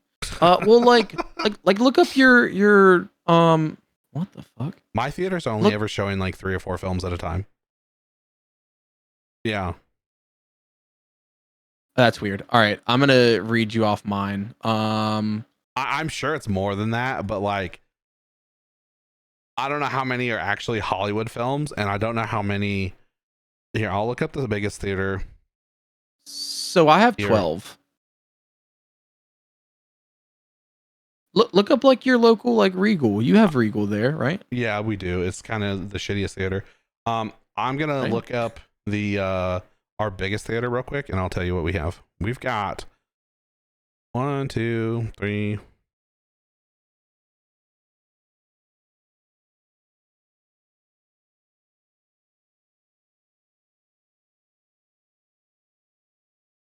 So we've got 23 showings today or tomorrow, I mean, of different films. But 1, 2,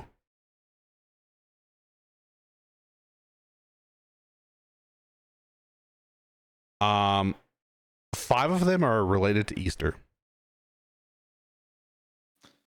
Like they're religious films about Easter that are showing as like a special for being part of Easter.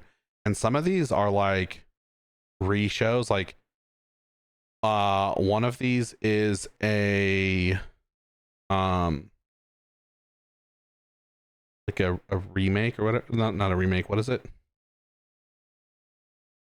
Reboot, reimagining. No. Oh, okay. What is it? It's like a rescreen. That's the word. Oh, okay, I gotcha. So like it's not an original run, like it's an older movie that Yeah, they're redoing, yeah. like reshowing. Yeah. I gotcha. Yeah, so I have a Minecraft movie, Drop, The King of Kings, The Amateur, Warfare, A Working Man, Snow White, The Yeah, I love those. Chosen, Yep. Last Supper, and it's so it's 3 separate movies to be fair. Out of my movies, so there's The Chosen, The Last Supper, Part 1, 2, and 3. Okay, I had those two. I think those are the religious films I was talking about. I'm pretty sure those are Okay. like I'm pretty sure those are just like special in theater for like Easter or something. What's it called? The Chosen. The Chosen, yeah, Last Supper. Hell of a Summer and The Woman in the Yard. Yeah, I had all those. So yeah, it's like 10 a month or 10 like every few weeks.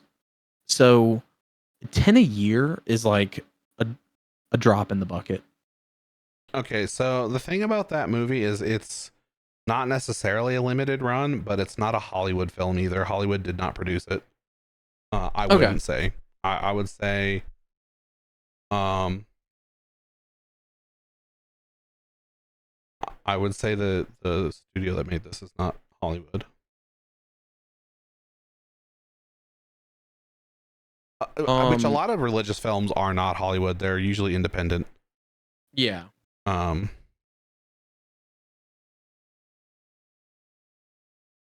So yeah, see, this is such a weird, like,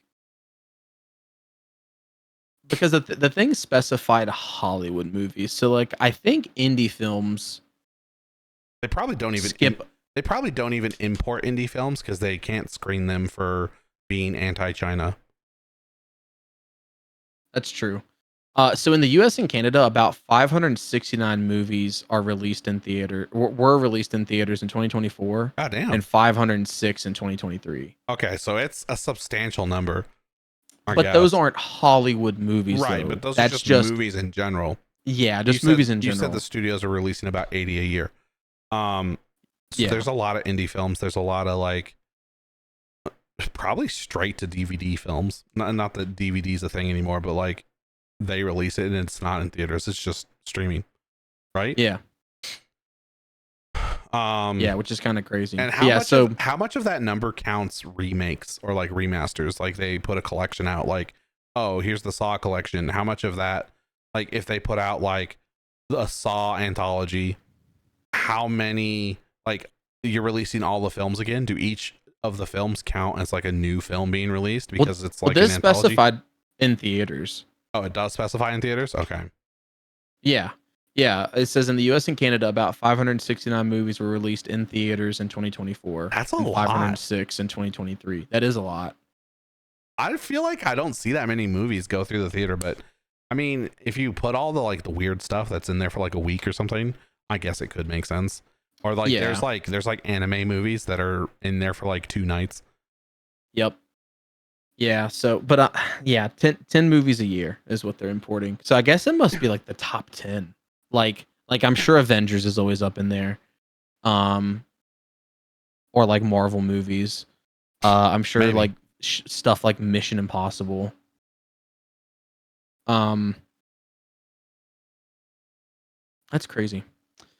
So yeah, when I originally heard that, I was like kind of worried because I'm a big film person. Big film guy, huh? But yeah, big film guy, huh? So the other little bit of China news, so Black Ops 2 had a really good campaign mode. I really enjoyed Black Ops 2. It was like one of the last really good COD campaigns. But we might be getting that in real life because a big story aspect in that game was China imposed an export ban and restriction on several critical metals, including rare earth metals, and that is actually fucking happening. Hell yeah. Ironically, Black Ops 2 took place in 2025 as well, which is really odd timing.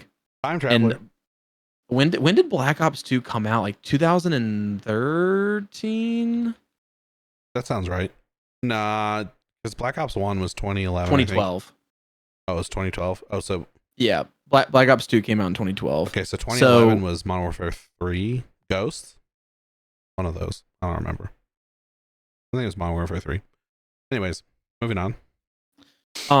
Yeah. So yeah, that's a 13-year window of stuff happening, and ironically, that ended up being the reality. You said it's just kind of crazy. Metals? What metals are heavy earth metals? Like rare cobalt? Earth metals. Oh, rare earth metals. Yeah. So like, what are those? So gallium, germanium, and antimony. I'd never even heard of that. Those got banned in December. Fun fact. But more recently in February, they announced export controls on tungsten, tellurium, bismuth, indium, molybdenum. And so those metals are crucial for various industries, including semiconductors, electronics, defense, stuff like that. So that's going to end up impacting global supply chains. Oh yeah. Also, I think it's bismuth. Not that that's really that. I think that's the only one I actually know how to pronounce. Oh. And you said bismuth or whatever, but it's muth, I believe. It is spelled muth, so that would make sense. What am I gonna say about that? What can you say about it? Honestly? Who was buying those metals from them? Us? Um, Singapore? South Korea? Japan? Well, I mean, along the way, it really doesn't matter who was buying it per se, because it's still gonna impact the supply chain. Right. But where else can we find those metals? Because I'm thinking we're just going to start putting more holes in Africa real quick. That's honestly fair. So it looks like the ban's directed at the US. Okay. So we are buying those metals, but other countries like Japan, India, and South Korea also were affected because they implemented export licensing regimes. I guess meaning we can't sell them to those people and they can't sell them to us. Yeah. Which is, I mean, it's obviously in relation to like, or in retaliation to the tariffs, but it's quite rude. Black Ops calling that is kind of hilarious. What are they? Fucking That is really hilarious. The Simpsons. They're the new Simpsons. Call of Duty. Maybe all the Call of Duty set in the future are going to happen. Including the Kevin Spacey one. So evidently we might be able to get them from Australia. Uh-oh. Also, them being called rare earth metals, so like they're not rare in the sense of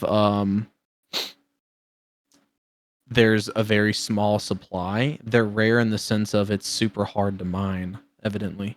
Yeah. Makes sense. Tungsten is super hard. I don't know if you know that. I imagine a lot of the metals. So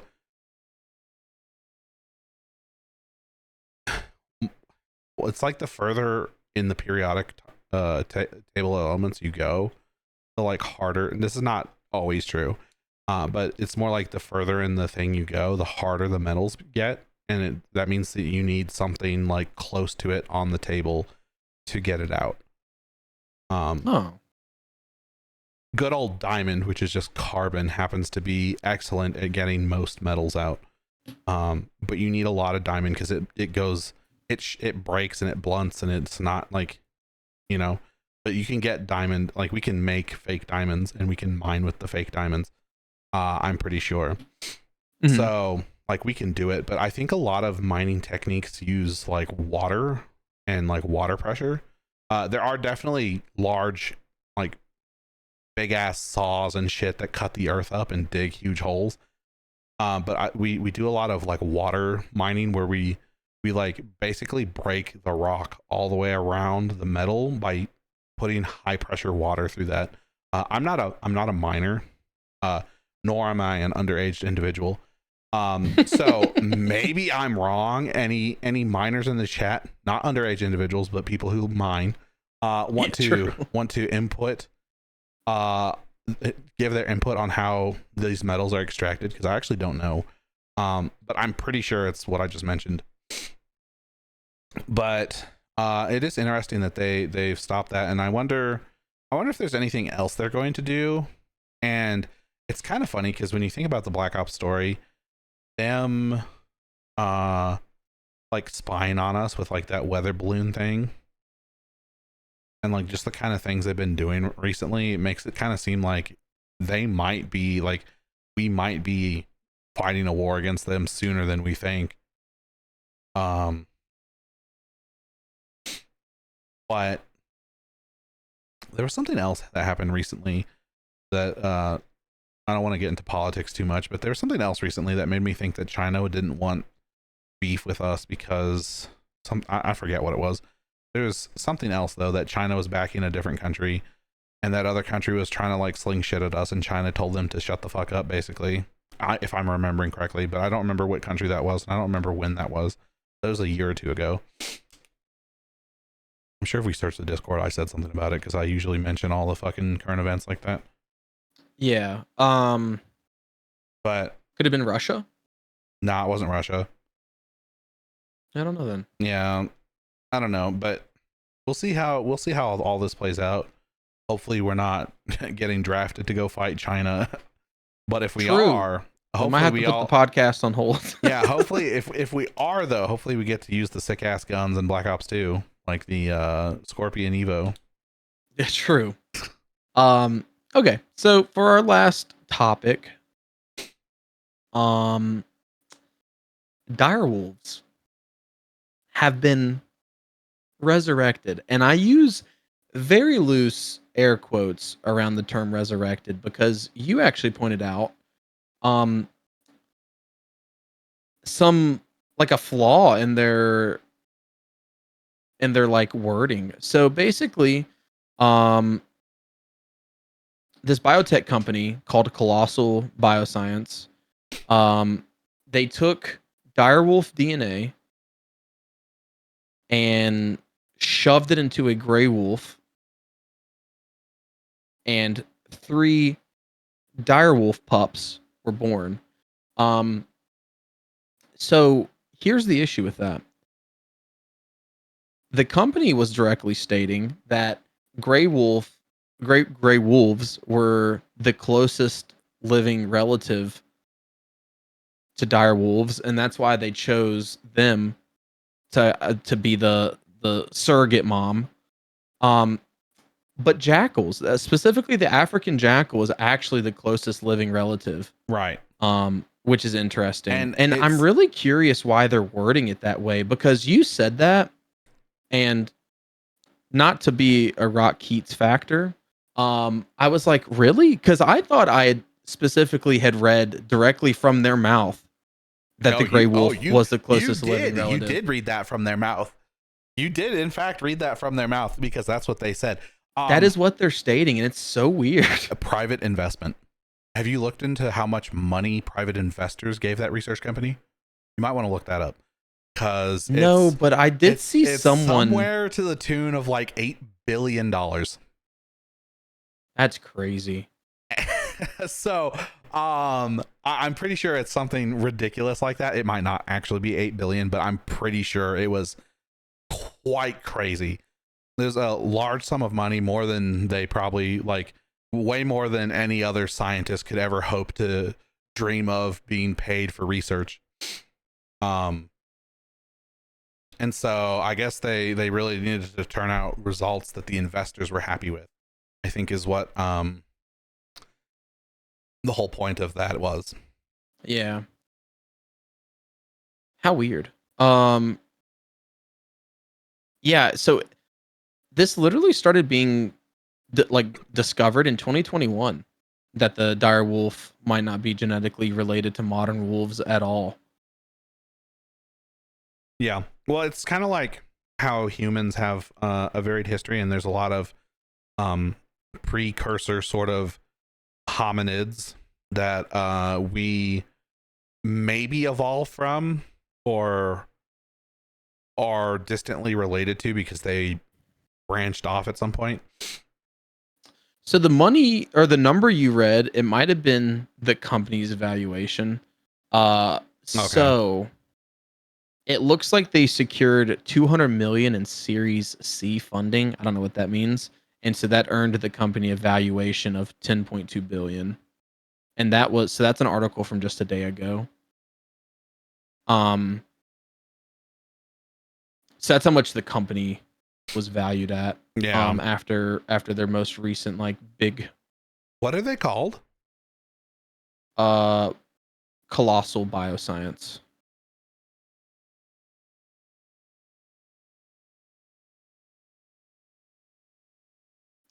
That's interesting, dude. If they end up making these pups available to purchase, I'll fucking buy one. That's kind of cool. I'm sure they're not going to be as big as actual dire wolves supposedly were, But something I was curious about, were they going to be bigger than like your average wolf? And evidently they are. I want to pull up the sizes. So like one of the pups is only like 3 months and it's already like 90 pounds or something insane like that.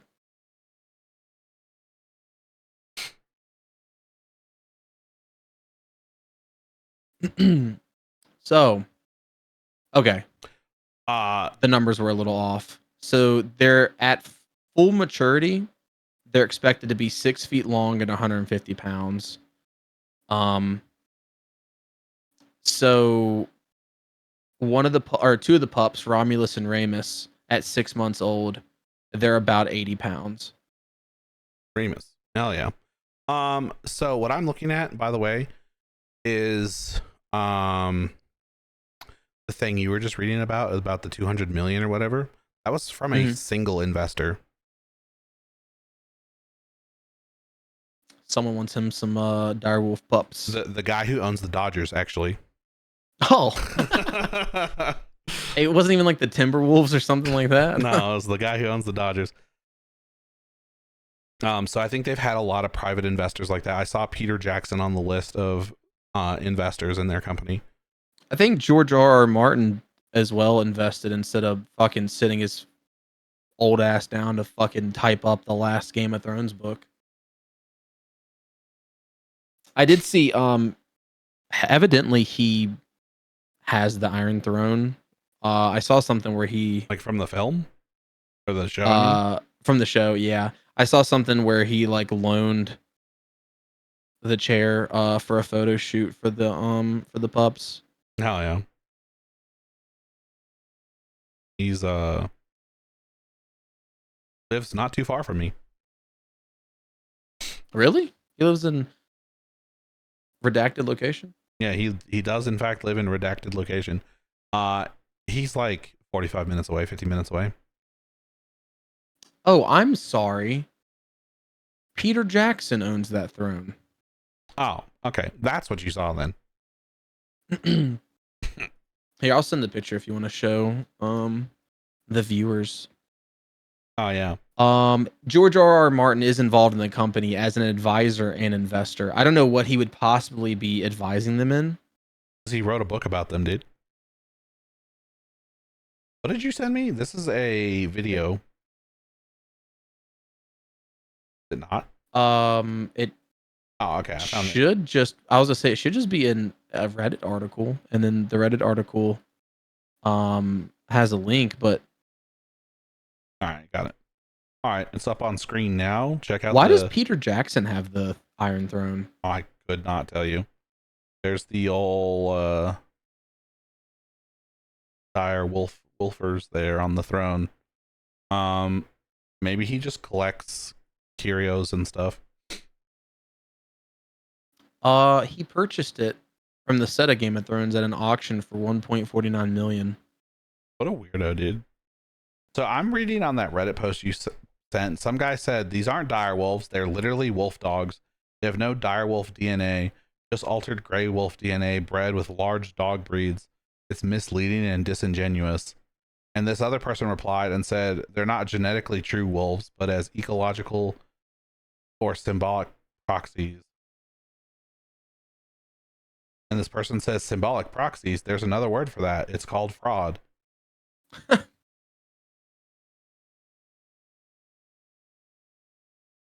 Rude. So a lot of people are saying that there's no direwolf DNA at all. It's just modified wolf DNA. So I'm curious to know how much of this is like a fucking scam and they really pulled one over on the fucking billionaires, or maybe there's some sort of cover up because they fucking did some shit they weren't supposed to do, like cloning, or maybe there's something else entirely going on that is yet to be revealed. Yeah, that is interesting.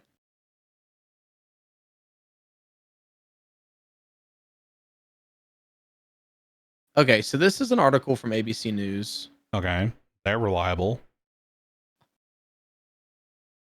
It says Shapiro.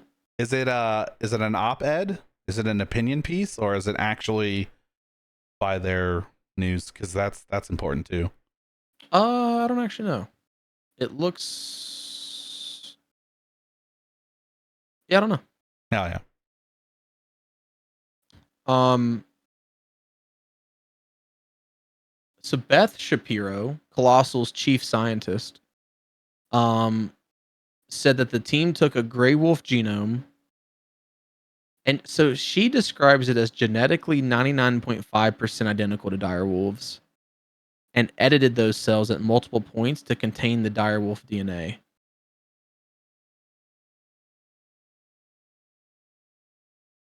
And I'm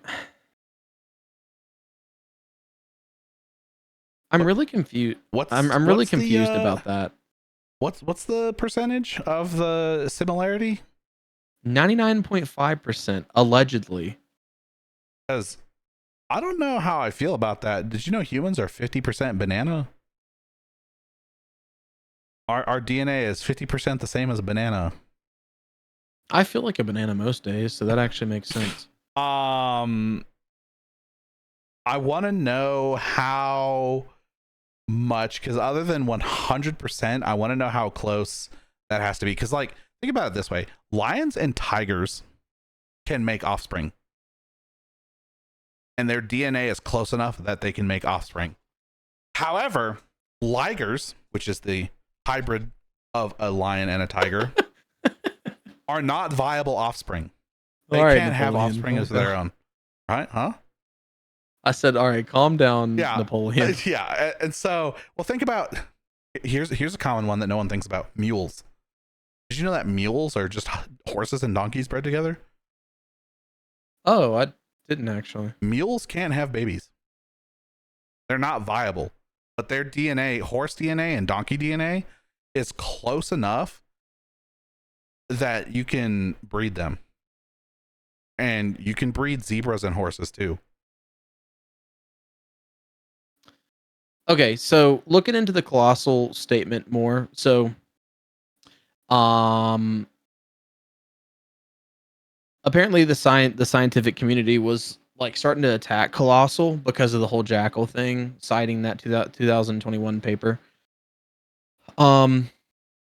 So it stated that direwolves diverged from living canids 5.7 million years ago and from African jackals 5.1 million years ago, making them genetically closer to the jackal. But Colossal says their more complete genetic analysis shows that dire and gray wolves shared common ancestors as recently as 2.5 to 3.5 million years ago.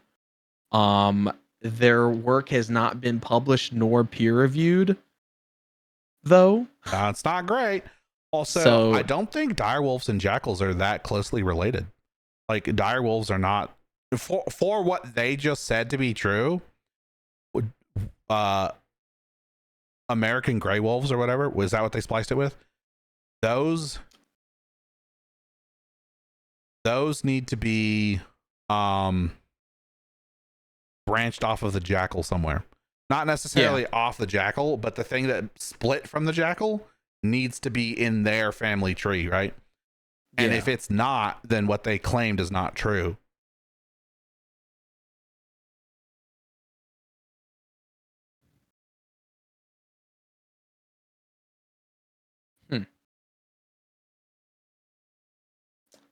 Yeah, this is all very interesting. It's very weird that Colossal's like, "Nuh-uh, our research says this," but they haven't published it. Yeah. Okay. So I just looked it up.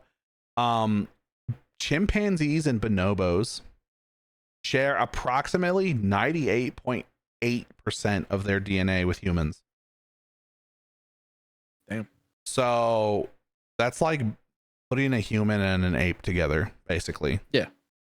Yeah. They're not really like, I mean, you can look at an ape and be like, I see how we're related, but that's not something that it's different. It's a different thing. You don't look at it and be like, that's a human. You look at it and be like, that's something different than me. Well, and so the whole thing with all this is, so they didn't even revive direwolves. It's literally like a new wolf. Yeah, And so that's the other weird they thing just about made them. some brand new fucking animal. Yeah. And that's the other weird thing about them saying like the whole direwolf thing. Like I wonder if that was like a marketing scheme to just get investor 100%, money. 100% a marketing thing. They're like, hey, we know there was actually a dire wolf, and we know what like dire wolves invoke in people's minds, and we're gonna pick the one that's more popular and gonna sell more. Yeah. Yeah, because I guarantee they wouldn't have even had like half the amount of research or half the amount of investors if they were claiming they were related to jackals. True. Well, even if they weren't claiming they were related to jackals, I think that the whole selling point was they were calling it a dire wolf, which is a common marketing tactic used all the time. It's like when you put organic on something. Oh, the big one that I've seen a lot lately is like when you say something is gluten free. Meat, for instance, there should be no gluten in meat. It's not a wheat product. It's meat. Yeah. And so now Wheat people and meat rhyme though. right.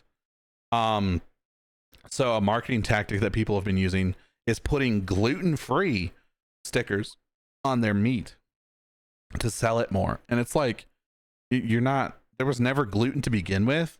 Putting gluten-free on there is like disingenuous sort of.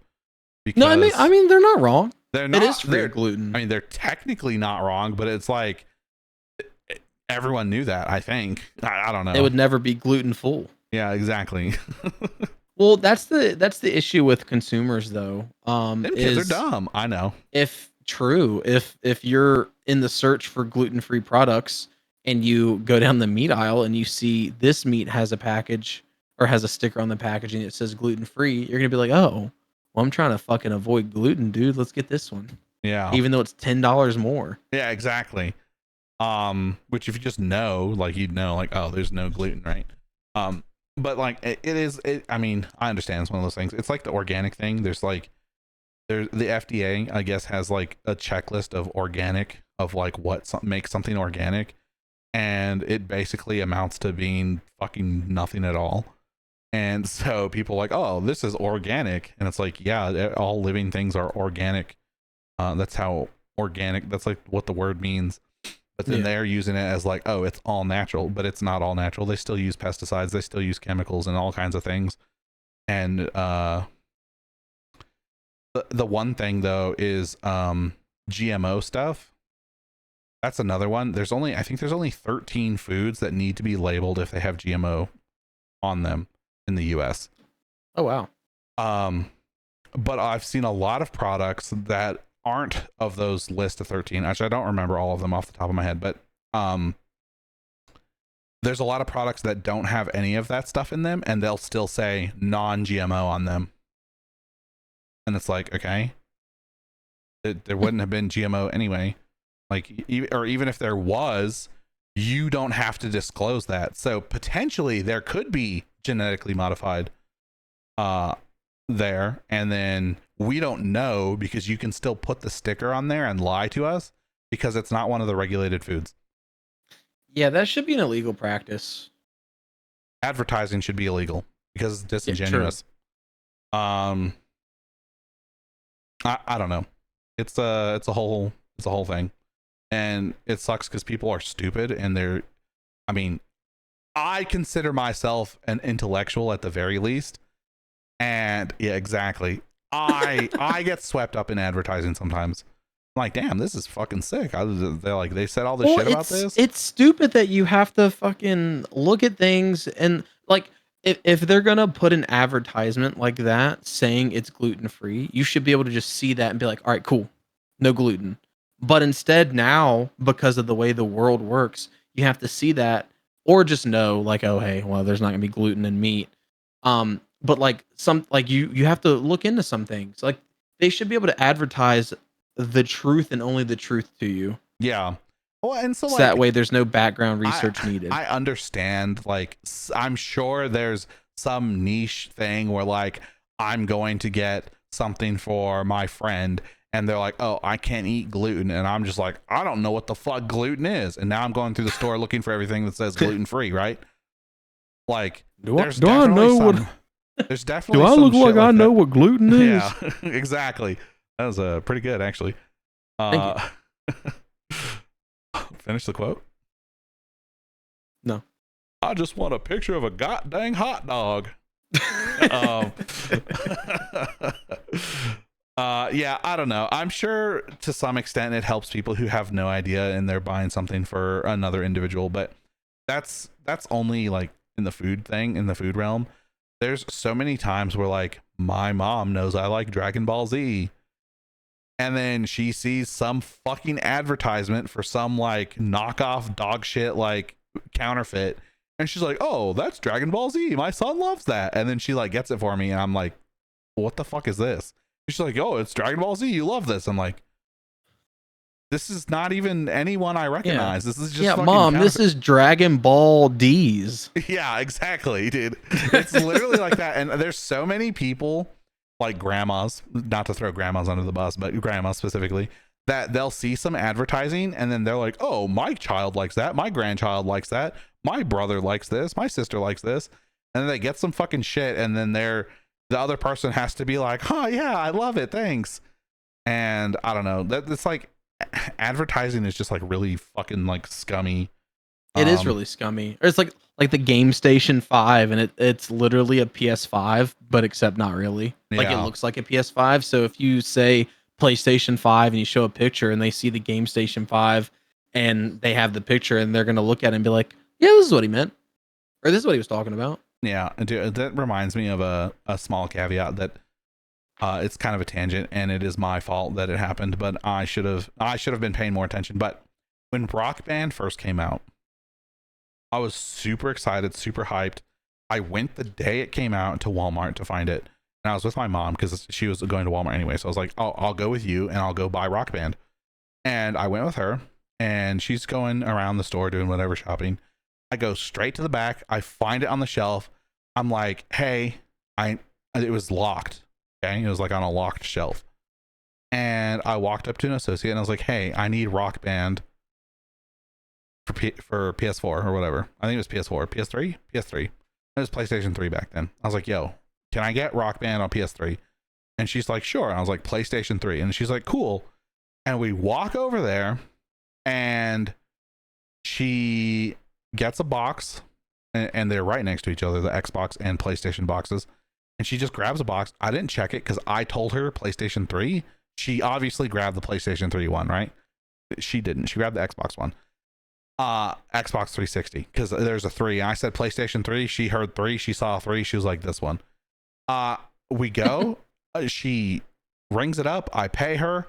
I'm walking through the store to find my mom, and I look down at the box because I was like, hell yeah, dude. And I was like, what's this symbol? And I noticed it's an Xbox logo, and I was like, why is there a fucking Xbox logo on this? And then I like turned it because the box didn't have many markings on it, and I like turn it over, and it's a huge box, right? And I turn it, and I'm like, oh shit, this is the fucking Xbox version. I didn't even own an Xbox. I got the wrong fucking version. So I go back to the back, and I was like, hey, I asked for this for PlayStation 3, and you gave me the Xbox version.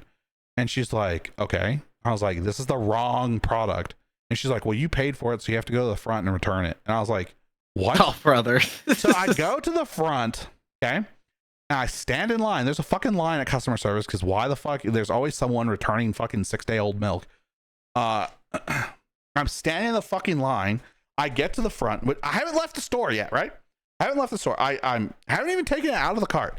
I went from the back to the front, and I go to the front. It's my turn finally. I walk up. I'm like, hey, I want to exchange this.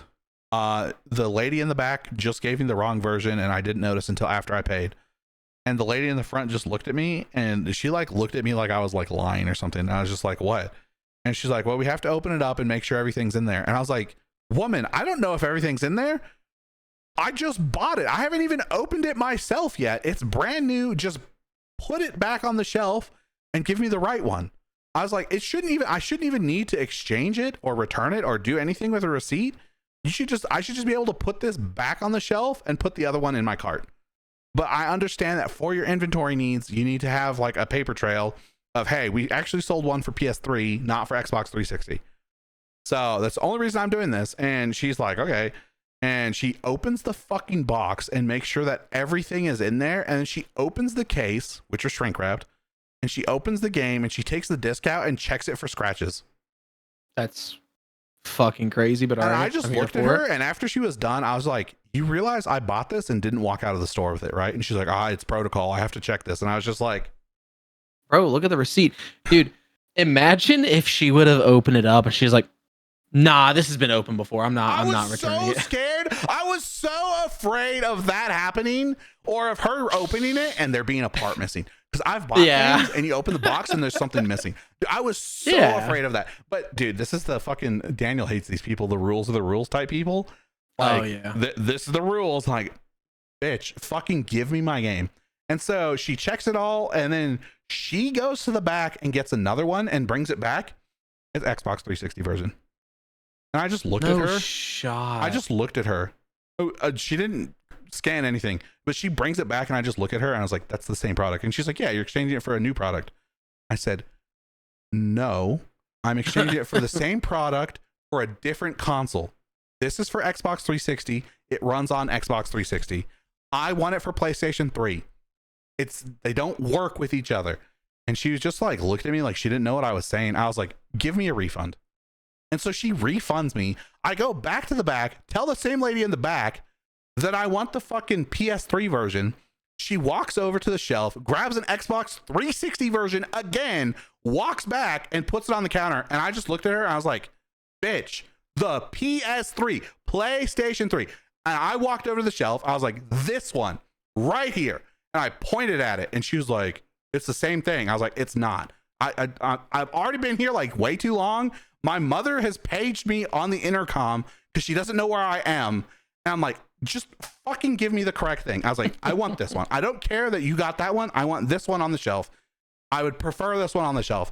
And so she got that one on the shelf, and I bought my PS3 version. And I fucking left. But there was one more Xbox 360 version on the shelf because she took 3 of them down. Like, they took 3 off the shelf of the 4 they had, and there were still 4 PS3 ones. Dude, I'm so angry that they did that. I can tell you're angry again. I'm still angry, dude. I'm still angry.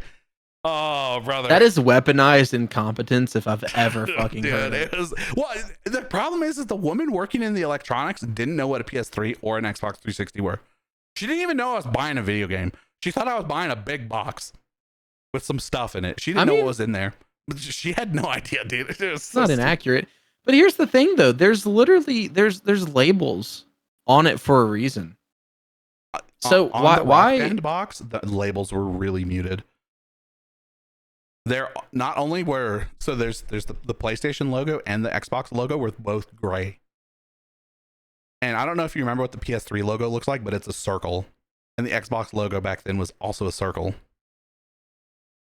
And was this back when so was this, which Rock Band was it? The first one.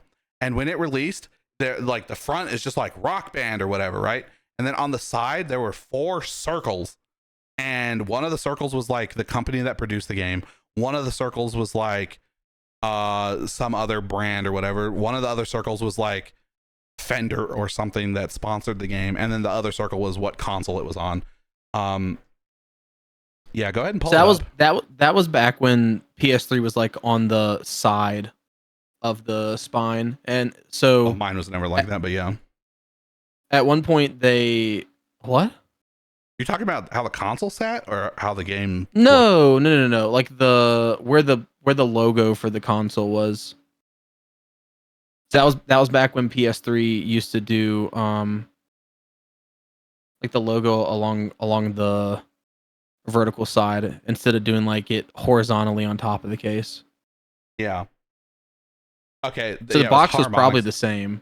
So I'm looking at a box, and there are boxes where like there's like a strip of white, like the Xbox, how the Xbox cases look, but that's not the one I got or whatever. Mine looked like, hold on, I'm trying to find a good picture of it. There's some shitty pictures of it.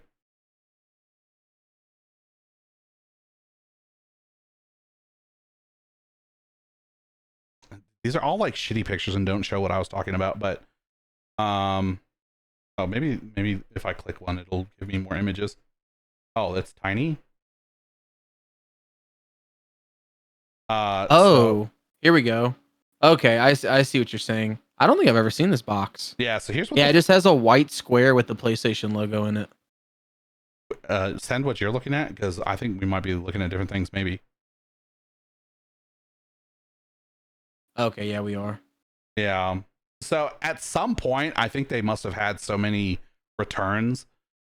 They started putting like the game like branding on the shit. But the way, yeah, this is what my box looked like right here. Here, I'll show the viewers here. Here, this is what my box looked like. It looked like this. Oh my god, that's so zoomed out. So it looked like this, right? And there's a little PlayStation thing right there. And the Xbox box looked identical to this, except there's a little Xbox thing here. And then on the side of this box, like over here, where those logos were. So there's this harmonic symbol or whatever, and then this like Fender guitar pick, and then there's like a circle for like the PlayStation logo or the Xbox logo, which were in the same place. It's just if you had the Xbox version, it was the Xbox logo, and if you had the PlayStation version, it was the PlayStation logo. But it was be on the side of the box, you know? So yeah, it's stupid. Yeah, it was so stupid. I think they learned their lesson though. They started putting like they had like for that 360 version, they had like a white stripe at the top, and the Wii had like the white stripe, but then it like got bigger on one end. And there was a Lego Rock Band game. I didn't know that. I didn't know that either. But yeah, it was really dumb. That the whole situation was dumb. I kind of wish I still had the box so I could fucking tell that story and box accurate lore. Yeah, that it was real stupid, dude. It was the dumbest thing I've ever experienced. Well, it was the dumbest thing I ever experienced until we ate at Culver's. Oh my god, dude. That explains why you got so upset at Culver's, because it was essentially the same thing, but like 20 years later. Dude, it really was. I wasn't even that mad at Culver's. I was just in disbelief that they fucked it up so bad 3 times in a row, 4 times, 5 times in a row. Weaponized incompetence. Dude, it's crazy. At least the people at Culver's had an excuse. They just didn't speak English. But the 2 women at Walmart did speak English. They just didn't know what video games were. Yeah. Dude, it's a hard life for me, I guess. Specifically.